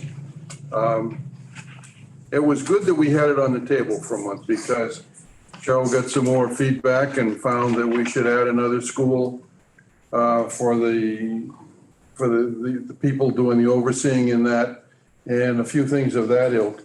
So in fact, this one has been, can I use the term remodified? I don't know. But that's what's happened with this one, and in red is what's happened on that. And I know Lee wanted to have, had some comments on this. Well, no, I was not sure last month's meeting, which I wasn't here for, but in the minutes that this was placed on the table, the KFKFR community use of school facilities, but it's not on our list now. So I'm presuming we're not voting to take that off the table this school committee meeting. I'm presuming that we are. So two things. There was a policy that there was only, I think, 1 or 2 words changes. These are the regulations and our internal procedures and application process to go with the policy. So KFKFR will be, Lee's right, it's not on the list here. So I think that I misunderstood and thought that it was going back to policy It did. on Monday evening to be put back on the table because of the changes. So I think that was my misunderstanding, which is why it wasn't on here to be taken off the table. Boy, that's a first for everything, isn't it? So we have a policy, which is the KFKFR. The regulations have been updated twice, and this is what they are, the one that's in your packet. And we have gone through them twice as a subcommittee and are okay with this one at this point in time. That's what I changed. So that's where we are. Did you have any further comments? No, once again, my question is, or my comment is that we can't vote on this because it's not on our schedule for tonight. The regulations are on the agenda tonight. I'm looking at the bullet. It says remove policies BGD, DD, JJE, and KCD from the table. Now, my understanding is this one is KFKFR. This is not a policy. That's not a policy. This is the regulations that This is go with the policy. regulations and application process to go with the policy. Okay, so where's the policy? So were there changes to the actual policy that were considered and put on the table? I think that's the question. Or I was think there were not. I think we looked at the address the regulations. regulations? We'd have to look in the policies subcommittee minutes from. But I would defer to the parliamentarian Yes. on this one, because I think if we keep the policy and we modify the regulations, Which is said superintendent of schools, or that we added or designee. And it said applications are available for this purpose in the office of the superintendent. We changed that to on the district website. So there were two changes made. So there were two proposed changes to the actual policy that were considered by the policy subcommittee and put on the table to be approved tonight, and that did not end up on the agenda. So we can't vote on So it. I agree with Mr. Willeen in that we cannot vote on that tonight. Wasn't there a need for that to be? There is a need yes. for us to, if the, However minimal the change, in the regulations, it needs to be on the table for 30 without the days. policy change? So everybody has a chance to look at it. Policy change doesn't Right. implement, doesn't. And it Right. needs to be listed on the agenda. Policy It does. change doesn't implement the procedures. Right. Why can't we just go with what we have for the policy, but don't go with those changes, leave it as it is, it was only wording, right? The regulations can be Regulations. implemented without the approval of the policy changes because the regulations changes are not dependent on the language in the policy changes that are proposed. So we could leave the policy changes on the table for another month 30 days, yes. and still approve the regulation changes. Yes. That would be. So, okay, I'm not trying to be a nudge here, but where on our agenda is this listed or is this cited that we're going to address it? Update, so it's. Update the regulations and have this right here. The application process. It's a 6th bullet down. Yep. Oh, okay, I see. Yep. Yep. Okay. And the reason I'm bringing that up is I want to address it. So Go ahead. I want to make sure we can do that, or I can do that. Yes. And not have somebody. So I think it's commendable we're putting together, the way we're putting this together, general guidance for use and the categories, et cetera. But let me throw out a couple hypotheticals so I totally understand what we're doing here. So my first hypothetical is a mom who lives in Barry, daughter's played on the middle school team, they've got cousins coming to visit. She checks with the school and the gym is available on whatever day she wants to go. And so she contacts and says, geez, I'd like to have, my kids come and play in the gym. I'll sign, whatever needs to be signed, I'll be responsible. I'll make sure everything's locked, et cetera. Does she have to put up $1 million? She has to be insured. She has to, yes. Yes. She has to be insured. Based on these regulations, the answer is yes. Okay, that's what I'm asking. All right, second hypothetical. 4 women and a downtrodden husband decide that they want to walk the track 2 miles a day, early in the morning before the kids come to school because they want to do this. This is great exercise, et cetera. and they contact the school because they wish to do it, they have to put up the $1 million? No. That's not addressed in this, No. As I understand this. outside Oh. access. Yes, because there's no locking, there's no in the facilities or anything of that sort. All right, so that's that. Okay, so then that would be the same for the outdoor basketball court at Hubbardston Center School? That anybody can just go and play there, they don't have to put up any insurance? Yes, that's correct. Except there's a new one up at the rec field. Okay, well. He's hypothetical. I know. And so if a bunch of men or women just want to set up to go play some evening at any of the elementaries or the middle high school, they're going to have to put up $1 million. Yeah, in the building. Yeah. Yes. In the building. Mhm. So,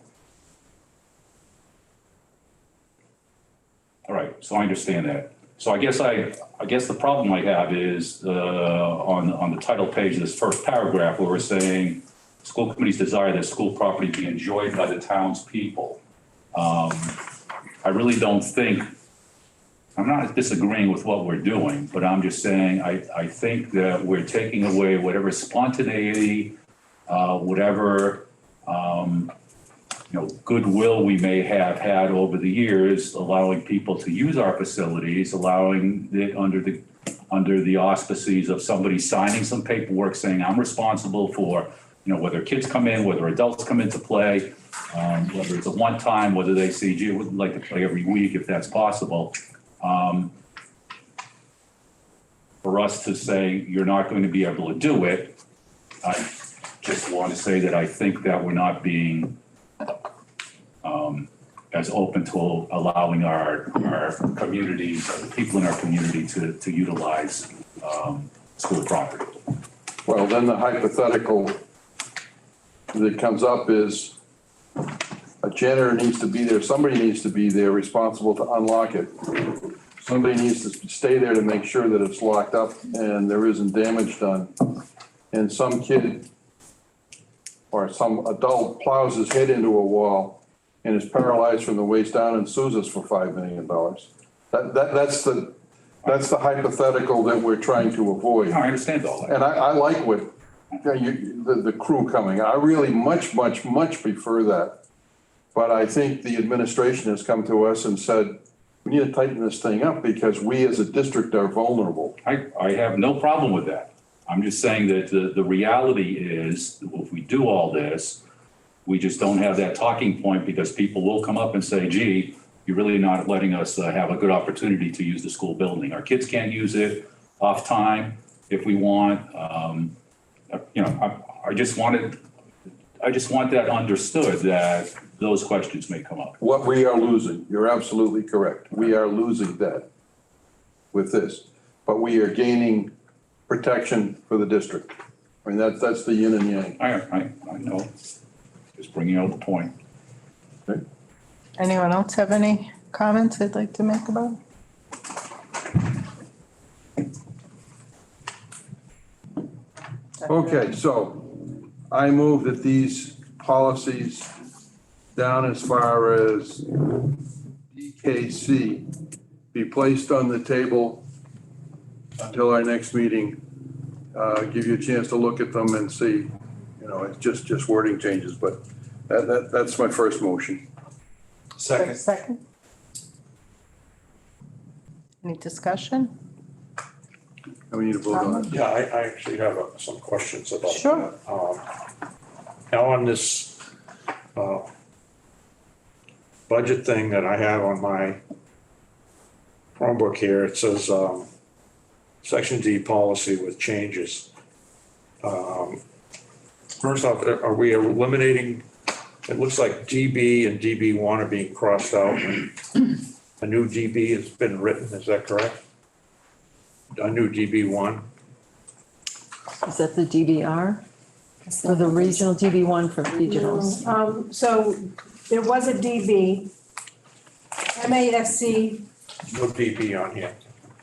in all of what MASC tried to do was split the annual budget policy into municipal, city and towns, and regional school districts.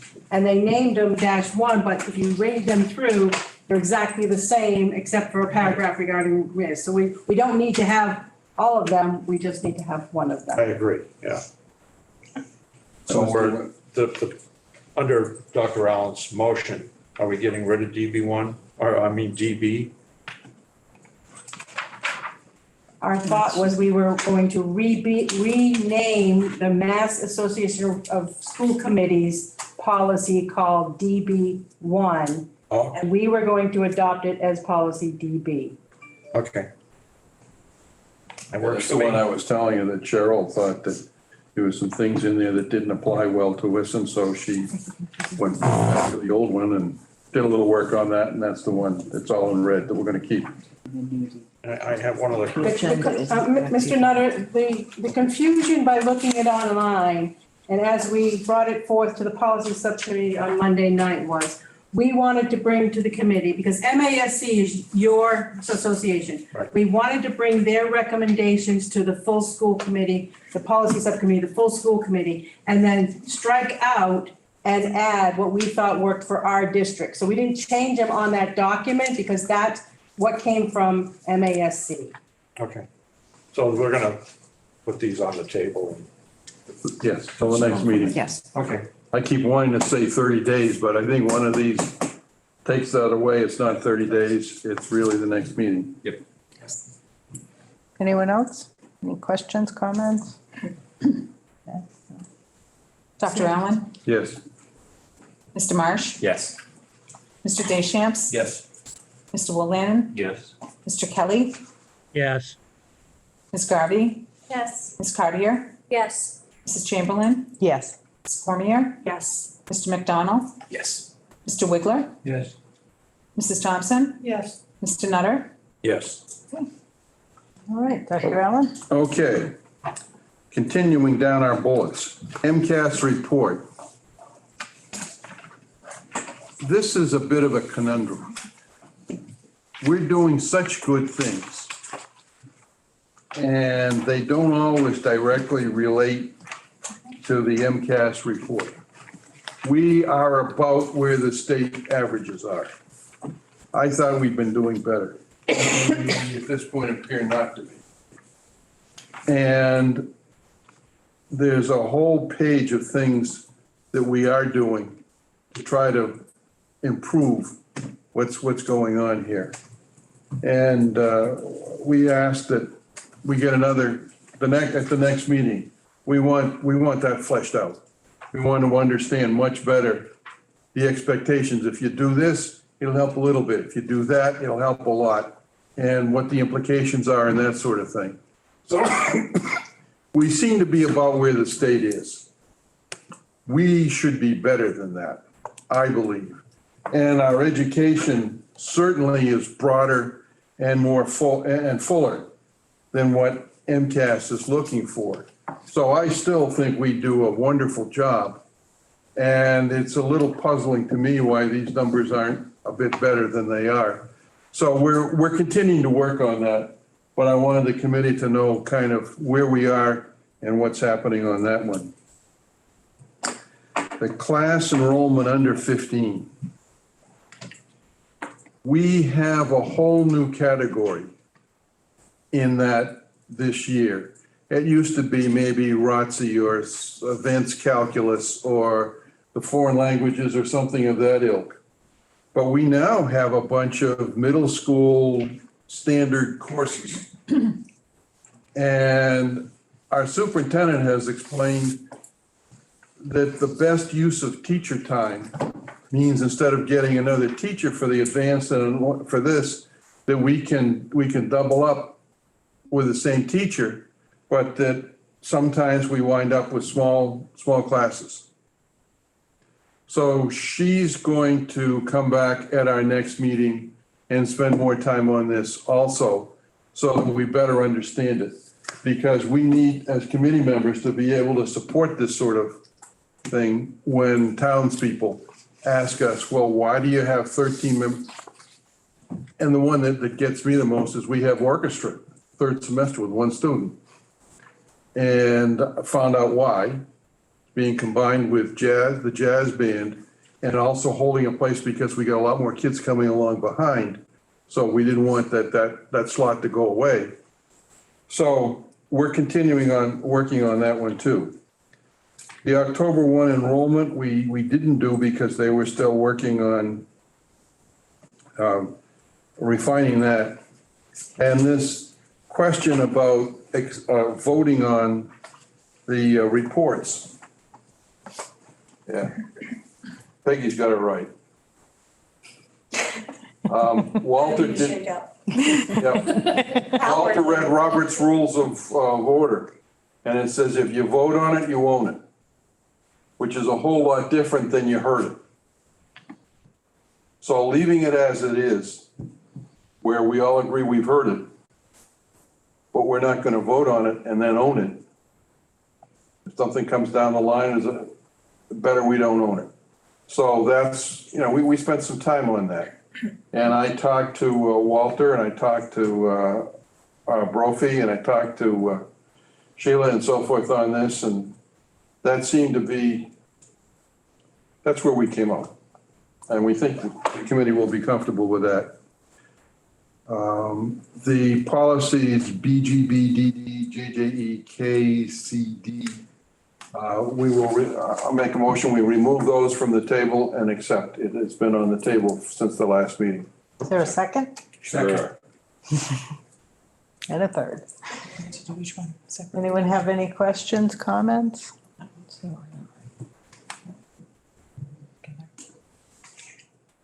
We probably should vote each one separately. I'm gonna go back to the enrollment after we vote on this. Okay. We probably need to do each policy separately. Why? That's how we've Just always to be done it in the clear. past, to be clear on each one. Does anybody have any problem with bundling them? Nobody has a problem with bundling them. Let's vote. Dr. Allen, Yes. Mr. Marsh, Yes.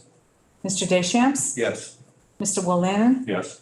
Mr. Kelly, Yes. Ms. Garvey, Yes. Ms. Cartier, Yes. Mrs. Chamberlain, Yes. Ms. Cormier, Yes. Mr. McDonald, Yes. Mr. Wiggler, Yes. Mrs. Thompson, Yes. and Mr. Nutter. Yes. Okay, the last thing we have is October 1 enrollment. And Sheila, do we have that ready now? Yes, we do. If I may, Dr. Allen, just to provide a little additional detail with regard to the course enrollments that Dr. Allen referenced. For those of you who were at the policy subcommittee meeting, you heard my explanation, but I did add a little summary of sort of the detail that we shared at policy subcommittee in the drive with the enrollments, so that if you weren't there to hear the discussion, there is some additional information that may give you some context and some detail as to why those enrollments are the way they are this year. So that's there for your information as It well. also occurs to me, we have some new members. Anything below 15 needs to be presented to the committee so that we understand what low enrollment courses are, why we have them, why we continue to run them, because they look like a budget drain. Why don't you have 20 or 25 in every one? And most of them are specialty of some sort, as I said, advanced calculus or foreign languages or something of that ilk, some of the ROTC programs, which are paid for by the federal government, so we don't worry so much about those. Postgraduate. Exactly, postgraduate. But we feel it's incumbent upon us as committee members to understand that some courses have low enrollment and that we support having that course and understand that part of the penalty is having low enrollment. But as the quality education we wish to have, that's part of what's happening. All right, our October 1 enrollments, Mrs. Bennett has put together this chart with the help of Mrs. Stoltz, who is our data management person for the district. You can see we've compared enrollments from last year to this year. These are again October 1, so they're the official enrollments. As you know, our enrollment changes day to day.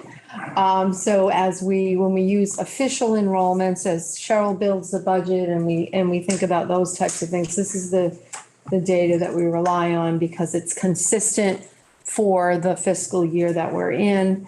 You can see that we have a few more students in Hardwick Elementary than we had last year, a few more students in Hubbardston Center School, a few more students in New Braintree and Oakham, and a few more students in Ruggles Lane School.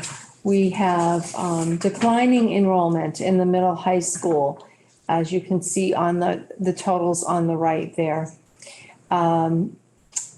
And overall, we are up just 2 students from last year in total enrollment. Oops, the screen has So we have 2,175 students enrolled in the district as of October 1, 2022, two greater than last year. So enrollment certainly did not increase as much as it had in previous years. Last year, we saw quite an enrollment jump, but many of those students were our preschool. That enrollment jump occurred in part because of the increase, the addition of our preschool classrooms in every school building. So we're up slightly, but we would like to see a greater uptick. And our school choice enrollment is down a little bit this year. Down a lot. So we had some students who, it was up a little bit higher at the beginning of the year. We had some students leave us, actually some who we accepted school choice, enrolled school choice and never actually attended. And those students withdrew early in the school year. And some of those school choice students actually became resident students. So they were school choice prior to October 1, but then they now reside in the district. So as of October 1, they were in our resident enrollment versus our school choice enrollment. So that's an overview of where we are with enrollment for this school year. I think what's interesting is our elementary enrollment is increasing, which makes me think that that's a trend that we're going to see at the middle high school as over time. So our parents finally figured out what it takes to produce children. You don't need a comment on that one.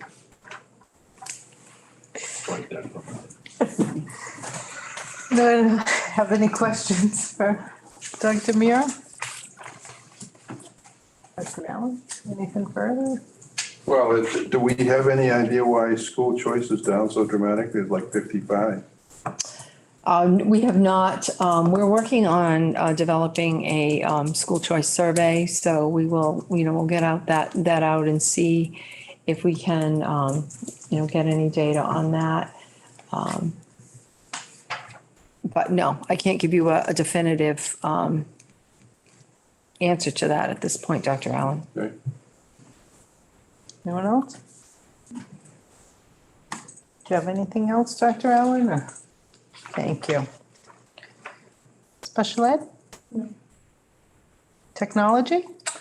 Yes, we met right before tonight's meeting.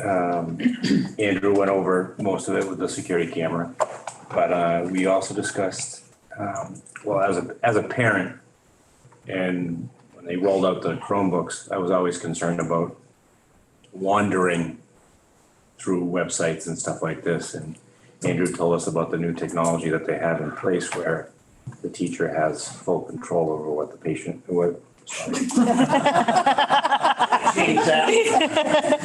student is looking at.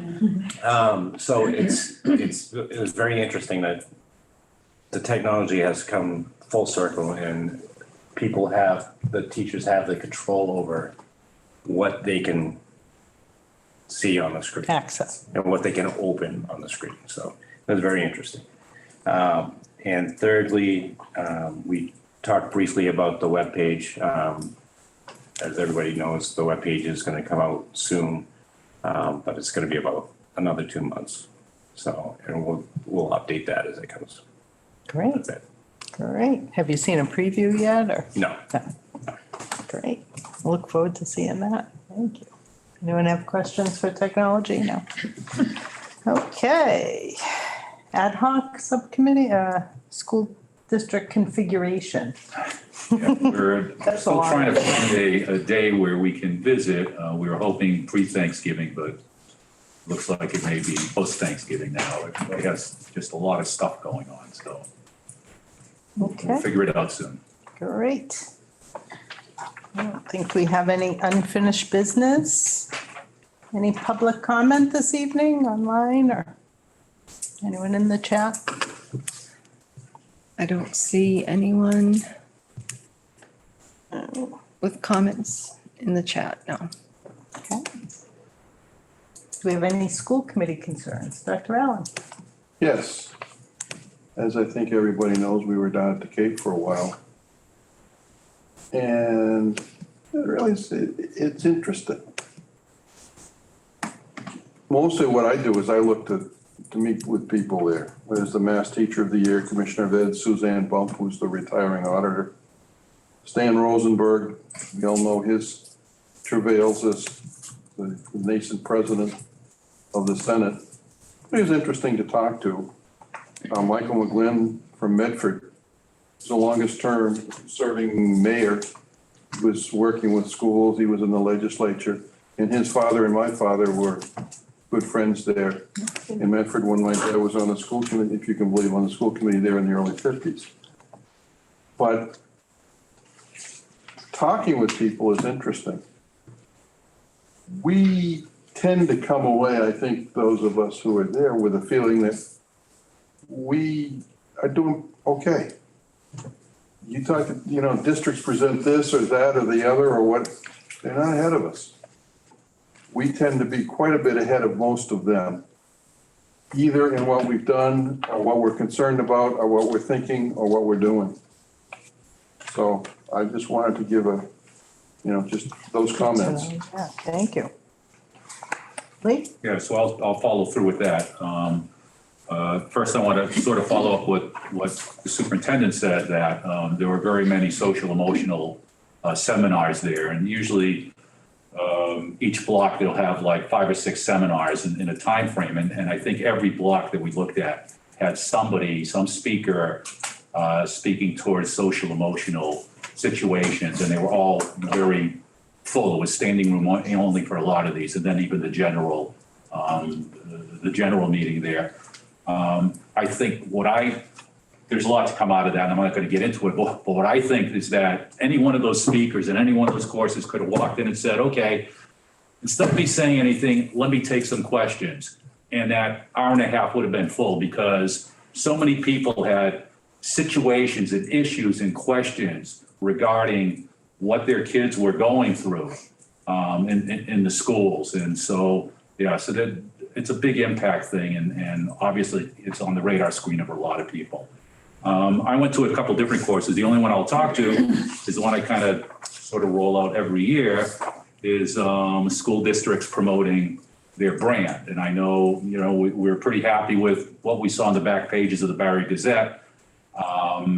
It's unfortunate that we won't be able to pursue that, but I still think, and listening to people speak and the people who presented at that seminar, they were from the Boston area. So they obviously had a whole different situation, and they had bad press to start with anyway. They've had it for years. So the approaches they take probably wouldn't really mesh with what we might like to do. But I just don't want us to slip back. I think pushing our brand, the new logo, things like that. It doesn't have to be big.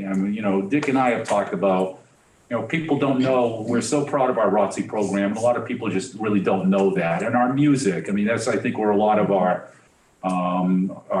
outside people from the 5 towns come to our schools for. And I don't want us to miss that. And I think that it still has to be on our radar screen. However creative we can be to do this, we still just need to do it. Thank you. And Walter was there too. I was, yeah. You also. I'm done. Okay. So I went to, I wrote quite a lot, but I'm not gonna read all that. I went to one on regional schools, and I know that the administration knows about this, but this year with the new governor, whenever there's a new governor, they have 8 weeks to present their first budget, which puts us into March 2nd. They could, Governor Healy could wait till March 2nd to put a budget for us, which is gonna really squeeze our timeline. And one of the things they suggested was that school committee members should all go to meet with town officials, FinComs, advocate for our budget, go to town meeting, and if you feel like speaking at town meeting, those are kind of valuable things that we can all do. They talked about a capital stabilization fund. That's something I'd love to see us do. I don't know. If it's possible, it's hard to find the spare money. And the last thing they talked about was if we have a regional agreement that hasn't been amended in 4 years, in 10 years, we should think about looking it over and maybe taking another look at it. So the next one I went to was a hot topics in plant and facilities. It was put on by a guy named Ken Wertz, Executive Director of the Mass Facilities Administrators Association. And I don't know if it is at Quabbin, but he says in most schools, energy is number 2 cost factor in schools. And but almost no school has an energy manager designated. And that's the guy that may go around and tell teachers, turn off your power strips when you go on vacation or when you're on a weekend or something like that. So he talks a lot about phantom energy loss. So yeah, I won't go into the rest of this stuff. And then I went to one on early college, which for me personally is something I wish we could do. And I know talking to Dr. Muir, we have some difficulties with partnering with some of the colleges around here. So it's an uphill climb. Most of the early college programs are actually in highly populated, mostly in cities. And out here, there's not so much. But still, they were talking about Chelsea. They called it a game changer. In Holyoke, they called it life-saving. Early college was used by 30% of Latino students. And Holyoke tripled participation from dual enrollment. Dual enrollment is often perceived as like for the high achieving kids, whereas early college is for all the kids. And there's a lot of good information out there about early college and how it really helps kids, even when they're here in school, to have early college. So that's a big deal. And he suggested that sometimes smaller regional districts could collaborate with other schools maybe and work it out that way. There are grants available, I guess, for setting up the college, early college. I don't know about that, but that's what they said. Well, my recollection was that they showed some numbers that it wasn't just like, oh, we have 30 kids going in and maybe 15 dropped out. The numbers show that the kids really stuck with it. If they had that opportunity, they had some great success rates in almost. Oh, yes, they have much higher graduation rates from a 4-year college when they go to early college. And not only that, their grades are better when they're in high school too, participating in that early college. So I think it's a great thing. It'd be great if we could do it, but again, it's, the partnering is tough. I can update you a little bit. Mr. Devine and Mr. Wyman have been working on this. We do have we've had some promising meetings with a couple of relatively local institutions, and we're setting up something, I think, for next week. The process for applying for those grants is only one grant cycle a year, and it's later in the year. So in terms of getting the grant funding, it will be a little while before we can access that grant funding, but we do have some some things sort of that are in the works that sound very promising. So we did hit some roadblocks for sure with certain institutions. But we've got some things that we're excited about. So hopefully you'll be hearing more about that in the very near future. Yeah, would you talk to us at Review and Reform about that? Mm-hmm. Thank you. The other thing he mentioned was that we should talk to our educators, the teachers union, because they may have some issues with it. Mm-hmm. And the last thing I went to was courts and schools. I know Lee and I talked quite a lot about that, and there's a case in Southborough right now that it's about the public comment period. And I don't know, maybe Lee, you probably explain it better than I can, but it hasn't been settled yet. So. No, they ran through, there was an attorney who ran through what a lot of the cases were going on the last year or so. And all of them had to do with First Amendment free speech. And the attorney was kind of funny in a way, because she said that, years prior usually get, some teacher hitting a kid, or there's something there. And she said, well, because of COVID, you really weren't going to get that anymore. So it's all free speech stuff because everybody's out there speeching. But the basic law for, well, it's not even a law. The basic approach to public comment, because there isn't a law, is you don't need public comment. There's nothing that mandates the school committee has public comment. And so if you start from that level and work your way up, you create your own public comment situation. So if you say, there were people there, they had some weird stuff. The woman from Millbury, if I remember, she said that they have to have their public comment set up is somebody has to call within the week prior to the school committee meeting. They have to state what their topic is, give the basic paragraph or two they want to talk about. And then if whoever reviews it, and I wasn't sure who reviews it, doesn't want them to speak on that topic, then they're not accepted into public comment. So that was kind of an outlier. The big discussion was, and Mark and I have always had this discussion of, can you only have, or should you only have public comment on what is on the agenda, or should you open it up to anything within what's going on in the school district? And there were people who did one way, people who did it the other way. The other one that caught me by surprise, though, is if you don't indicate that only people from the 5 communities, or let's say teachers in your school, can join in on public comment, there's nothing that stops somebody from the state of Georgia or California or Alaska to call in and monopolize the whole comment if you don't have a timeline. There are some people who have no timelines whatsoever. And timeline was another big topic of discussion. And people who kept rolling in saying, yeah, but can we legally do this? Can we legally do that?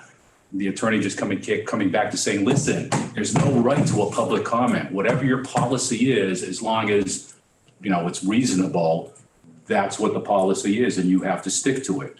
If you say 3 minutes of public comment and somebody's going on and the chair says, this is really good, I'll let you go for 5 more minutes, then you got to let everybody go for 5 more minutes if they wish to. So it was really interesting. And anyway, so there's this case in Southborough, right? Yeah. That the court has picked up, and the feeling is that sometime in the January through May timeframe, there may be law that comes out that defines or better defines what public comment is and what school committees have to do to follow it. I don't remember the actual facts of the case. I think it was, I don't remember the facts of the case, but I think the thing they're trying to determine is whether it's viewpoint based or something else. I can't remember the exact, that's why I passed it on to you. I don't know, I might have it in my notes, but I think it was, they couldn't, Southborough, the people were using things like rude language. They were being disruptive. And so the chair cut them off because part of their public policy was you have to be courteous and kind, reverent, all that stuff. Your voice got me. No, never made it. Right. It was And it very has- widely defined. Right. And the chair at the time, or whomever the chair was being very subjective, sort of like, oh, if you're on our side, yeah, you could speak, you know, and throw all this out. But if you're not, okay, you're done at 1 minute. Or on the language, the same thing. It was sort of like not swear words or curse words, but words that we might commonly use, you know, oh, you know, this really sucks or something like that. And he would just cut them right off at that. And others could sort of say that kind of verbiage and get away with it. That was part of it. I think it was I think there were multiple things there, but that Yeah. was kind of the key. Right. Anyway, we'll see what happens. Sounds That's all I interesting. have. Thank you for sharing. Anyone else have any comments they'd like to make tonight? Ned? No? All right, moving on to new business. We have a FY '23 budget transfer request. Cheryl? I believe in your packet, you have not only the budget transfer request, but also the quarterly reports for both grants and revolving accounts for your information. We do have a budget transfer request. I usually get this to you for October. What we need to do is balance out all of our accounts where all the new hires are and anything that creeps up to us that we didn't think of during building the budget. So I have kind of using this report as a double meeting to show you where we are for the quarter, as well as the budget adjustment request, which is under the column heading Budget Adjustment Request 11/10/22. All right. If you're looking at them on your Chromebook, you're gonna have to refresh because they were just updated. Put off the press. You know how to do that. I know how to do that because. Right, there we go. Cheryl, is everybody there? I'm gonna put it on the screen anyway, just a second.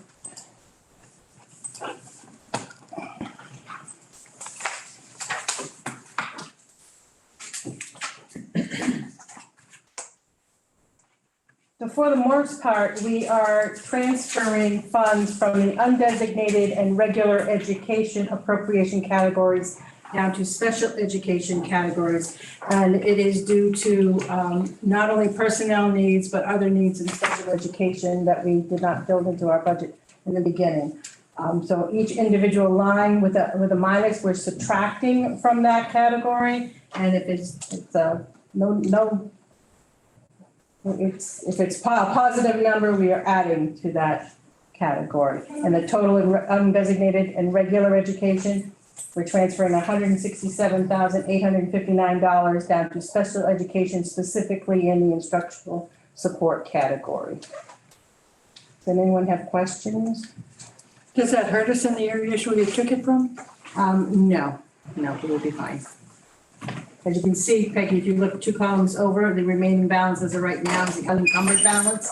A lot of things aren't encumbered at this time. It's still early in the year, but we believe it will be eliminated. It is a rather tight budget, and that's why we are watching it very closely. Anyone have any No, no questions problem. of Cheryl or?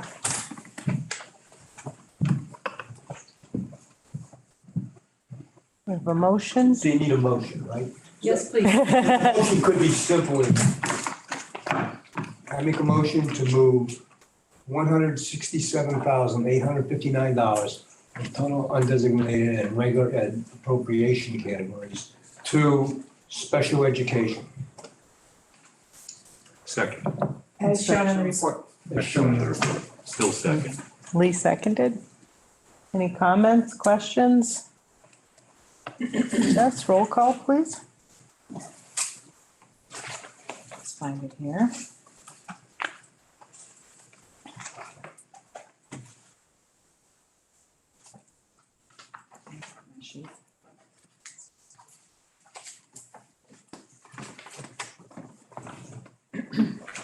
Dr. Allen? Yes. Mr. Marsh? Yes. Mr. Deschamps? Yes. Mr. Willinan? Yes. Mr. Kelly? Yes. Ms. Garvey? Yes. Ms. Cartier? Yes. Mrs. Chamberlain? Yes. Ms. Cormier? Yes. Mr. McDonald? Yes. Mr. Wiggler? Yes. Mrs. Thompson? Yes. Mr. Nutter? Okay, thank you. And we do not have any requests for executive session Will tonight. we adjourn? Second. Thank you very much. Meeting's adjourned. Well, Thank you. on cue.